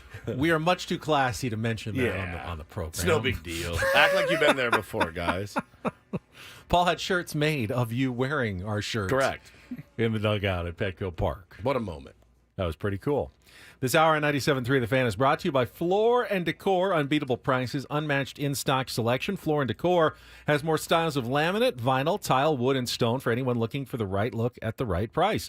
Your next beautiful space is at Floor & Decor. Floor & Decor, unbeatable prices, unmatched in-stock selection. Padres, St. Louis Cardinals getting ready for 4. No rest for the weary. Starting later today, we'll do a look ahead right after this check of traffic on 97.3 The Fan. From the 97.3 The Fan Traffic Center, here's Kelly Danick. Wrapping up our morning drive with a couple of problems in the North County. Cordell and Cordell traffic cam shows a crash on northbound 15 before Valley Parkway. Couple vehicles involved, does not appear to be blocking any lanes. And traffic alert in effect along eastbound 76 between Vista Way and via Montserrat, all due to some malfunctioning traffic signals. I'm Kelly Danick with Ben and Wood, San Diego's #1 sports station, 97.3 The Fan. The first question, though, is will you even get a chance? Will your 3-year-old and 6-year-old give you a chance to even watch this game? What time does it tonight? 4:45 our time, right around your dinner / bedtime witching hour chaos at your house. It's what we call. It's what I call in my house crunch time, and Hannah hates when I call it that. But it's crunch time. It is, and anybody with kids knows that, man. It's that time of day. They get out of school. Come home, they want to play, whatever. There will be no me retiring into the study to watch the Padres battle the Cardinals at 4:40. I will try my best to have it on in my ears, whatever. I now will carry my phone around in my pocket with the game on the radio, where it's on every TV in the house, just trying to glean something from it. Because, dinner time's about 5, bath time's 5:30. Try to put them down about 7. So as you're going from like one play set to another in different rooms, and just maybe the game will be on here and Hannah's there got and everywhere. it blaring on her phone because she refuses to use headphones, so she can't use headphones. So you hear Don, his voice. I've got Jesse in my ear or Don, and then it's on all the TVs, and it's chaos, man. It's chaos. And then you'll hear a delay on my phone. Merrill Madness! You're like, what's happening? It's an S show. But what's killing us, I can't be there because it's in the mornings, because I work mornings, as you guys know. I do know. My wife says, she tweeted in, picture Taylor screaming. My 3-year-old, who I assure you doesn't even know what effing planet he's on, whined and cried all the way to preschool because I was, quote, going the wrong way. Happy Monday. They are so... He consulted his Google Maps and feels like Hannah doesn't have the best sense of direction to preschool in the morning. They are kicking our ass right now. Both of them just destroying us. So we are... Don't you go the same way to school every day? The same route? Ben, he's insane. He's an insane He's person. a crazy person. He's absolutely nuts. I woke up last night. Well, I was in bed, and I was like watching something on my phone, and I saw this little flashlight.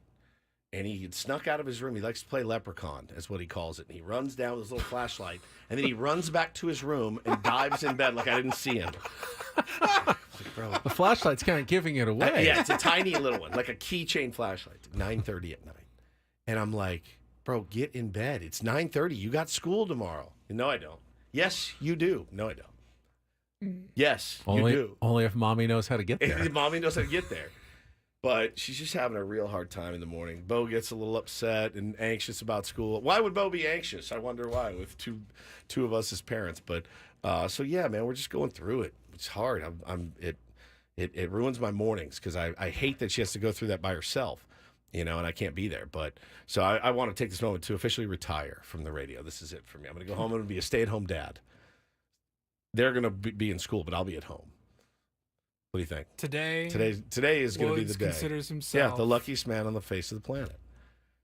If we had money, she would force me to retire. Like if we had enough money, you can't work anymore. She'd be like, "You're doing this in the mornings. I can't do it anymore." She's at her wits' end. So if anybody has any tips, please fire them our way. She legitimately, this morning, I got an email that she had signed us up for a parenting seminar. Seminar. I said, what is this that you signed me up for? She goes, I signed up, but I'd like you to be on it. It's a parenting seminar. Like a Zoom seminar. Correct. And I go, who's giving the seminar? I don't know. Lord Parent. I have no idea. I go, okay. I just can't imagine. Yeah. Hear ye. I can't imagine anyone out there is so good at being a parent that they can give seminars on it. Yeah, and by the way, they're lying. Yes. If they're saying, everything went perfectly with my kids all the time growing up, so I'm going to give you a seminar on how to do it. They're just lying to you. Everyone has struggles being a parent. Every single person struggles at times at being a parent. Dominic says it's probably someone who doesn't have kids. You're probably right.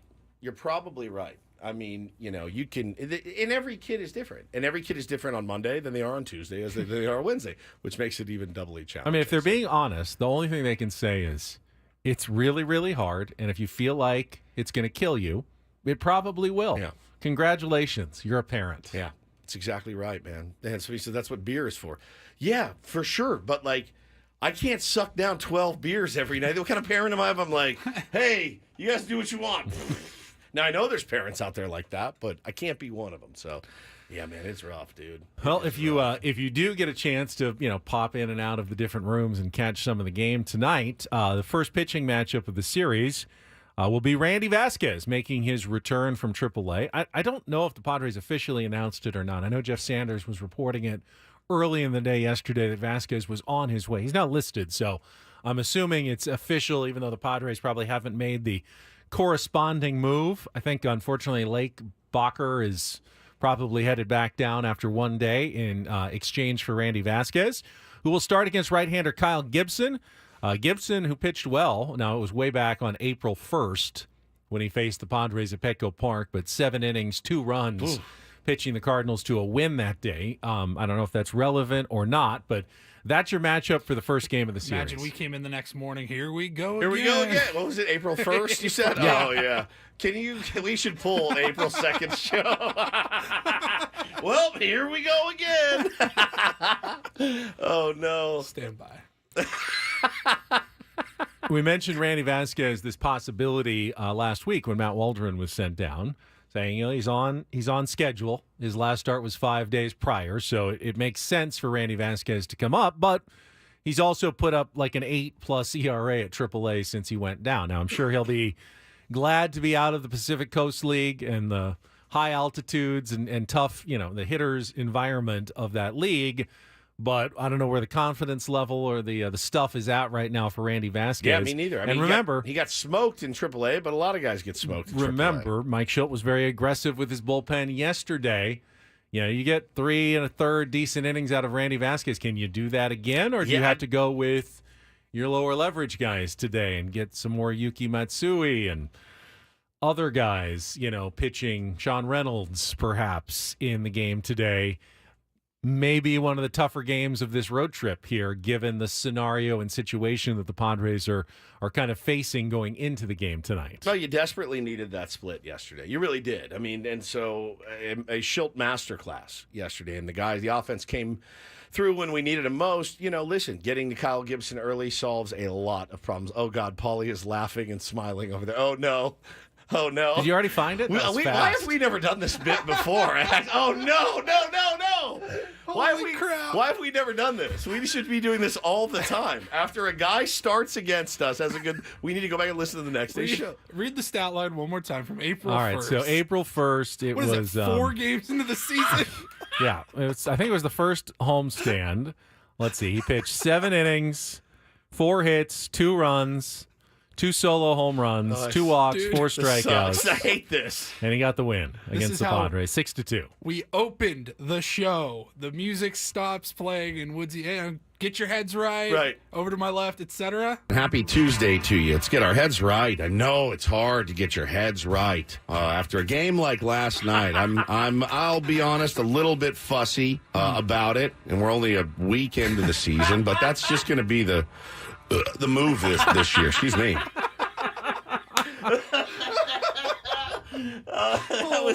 That delivered way better than I thought. So all the offense in that game, and remember the Cardinals took 2 out of 3. That was the first game of the series.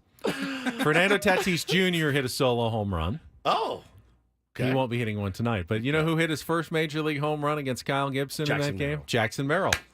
Went deep against Kyle Gibson for Hi, Major League. This is Jackson Merrill. Home run number 1. We thought, we're not really expecting to see much in the way of power, but that was nice to see Jackson get a hold of one and get on the board here early in his career. No, 18 home runs later, with about 7 of them being absolutely critical for this team. Here we are with the Rookie of the Year. Not only favorite, but I saw this morning Kevin Acee from the UT. He said he wasn't writing a newsletter because he flew to St. Louis yesterday. He didn't go to the game, but he said, after that, I had to at least send something. He declared the Rookie of the Year race over. He said, it is over. Jackson Merrill has won it after yesterday's latest walk-off winner. I love Paul Skenes. nothing that your true love Paul Skenes can do at this point. I mean, if he goes out, I guess he throws like 2 straight no-hitters. I mean, anything can change. I love Paul Skenes. Shut up! I don't get me wrong. I love Paul Skenes. I hate this day. Not so fun. Not so fun with the shoes on the Believe other me, foot. I've been living it for 6 years. Oh, how the 6 turntables. years. Ben, we have rarely do we take anything out of context for you. All right, so after today, the rest of the series, it matches up pretty well for the Padres. Dylan Cease against Miles Michaelis, who fought 5-something ERA this year. I loathe Miles. He's been mediocre this year. Remember, he hates Manny. Then Joe Musgrove against Andre Palante, who's been pretty good, 6-6, like 3.75 ERA. Katie Wu was on with us earlier and said some nice things about Andre Palante. And then Michael King against Sonny Gray, It's good who matchups, has been good matchup. Yep. Interesting matchup for the day game to close out the series on Thursday. 4-game series. And Paulie had the weather forecast. Brutal. Hot rain. Hot So and hot, wet. Like, I mean, 96 is like the low. Save that. Hot and wet. Yeah. That's the forecast. Now, I saw like cloudy, but not necessarily like rain out rain, but that means the humidity is going to be jacked way up. And it's, I think the lows are like 75, but the highs are 97, 98, disgusting. 100. I mean, even in the evenings, this is going to be hot and unpleasant for both teams, but obviously the Cardinals are a little more used to it than the Padres will be. I mean, look, we're talking to Jesse tomorrow, and he won't come right out and say He'll say it. Well, yeah, I think he might. He'll say it. He will. This is his number 1 most loathed trip of the year. It's to St. Louis. Hey, and don't forget. Especially this time of year. This time of year. Yeah. August, late August. Don't forget, you're also playing in front of the self-proclaimed best fans in baseball. So, I mean, it's a huge series for both teams. They're scuffling to stay above 500. They got the tractor beam right now. Remember when we had the tractor beam just sucking us right back to 500? That's been them. I mean, this is it in terms of weather, because after this, the road games are Tampa Bay, indoors. At Seattle for 2 in September. At San Francisco for 3. And then the last week at LA and indoors at Arizona to wrap up the season. So in terms of nasty, humid, East Coast, Central, Midwest weather, this is it. Padres will be done before the last month of the season with any kind of difficult weather possibilities. But these next 4 will be sapping, draining, and unpleasant for your San Diego Padres. Now, as we wrap up the show, Blue Meanie in our chat asked, did you guys talk about Merrill after the game? I wanted to, but Ben hates cursing so much he wouldn't let us Paulie will bring edit it for us. He did not want us to bring it up. I thought actually I think it's a great idea to bring it up. I think you said you didn't want to sully his no. potential You know what? Rookie of the Year. My honest opinion is that I love Paul Skenes. What Jackson did with Bob Scanlon in his post-game interview, while it might ruffle some feathers of sensitive ears on a television broadcast, shows a great deal of awareness of the San Diego Padres fan base and what he needs to do to fire these people up. Go San Diego! Come on. That was both on television and in the ballpark to everybody still gathered. Jackson, what do you have to say to these 42,000 fans here? Go San Diego! Yes, some underage ears might have heard it. I think they'll be okay, though, Woods. I think they will survive, and I think that was good. His teammates liked it. That Fan base likes it. That was 2022, right? That was Jorge Alfaro. That was Jorge Alfaro. And then he kept doing it. Well, I mean, he had- Jackson's doing what San Diego. He's doing what Jorge Alfaro did. Yeah. The walk-offs, huge home runs. I mean, it makes a little more sense, actually, from Jackson than maybe it did. Go San Diego! Jorge Alfaro. Made no sense that he was doing it. My kids were very upset by it. Were they? They were very upset. They'd never heard such strong language. Yeah, Patrick says Ben's seething internally. Oh, yeah. I'm really not. Did you think that, if he does this could hurt his chances? No. Okay. No, I actually think that I actually thought it was a good thing. Yeah. I did too. I wouldn't do it, but that doesn't necessarily mean it's a good thing. If we win the World Series, you're doing it. You're doing it on downtown on a microphone. Right. Yeah. If they win the World Series, 100%. You got it. If you make the World Series, you have to do it. During the World Series, like whatever broadcast Correct. we've got? Fine. 100%. Fine. On the air, too. Okay. You have to risk being fired. Okay. All right. I mean, Paulie's got the dump button ready. Correct. Can you bleep me live? Time it perfectly? Let's practice. I won't say. Oh, God. No.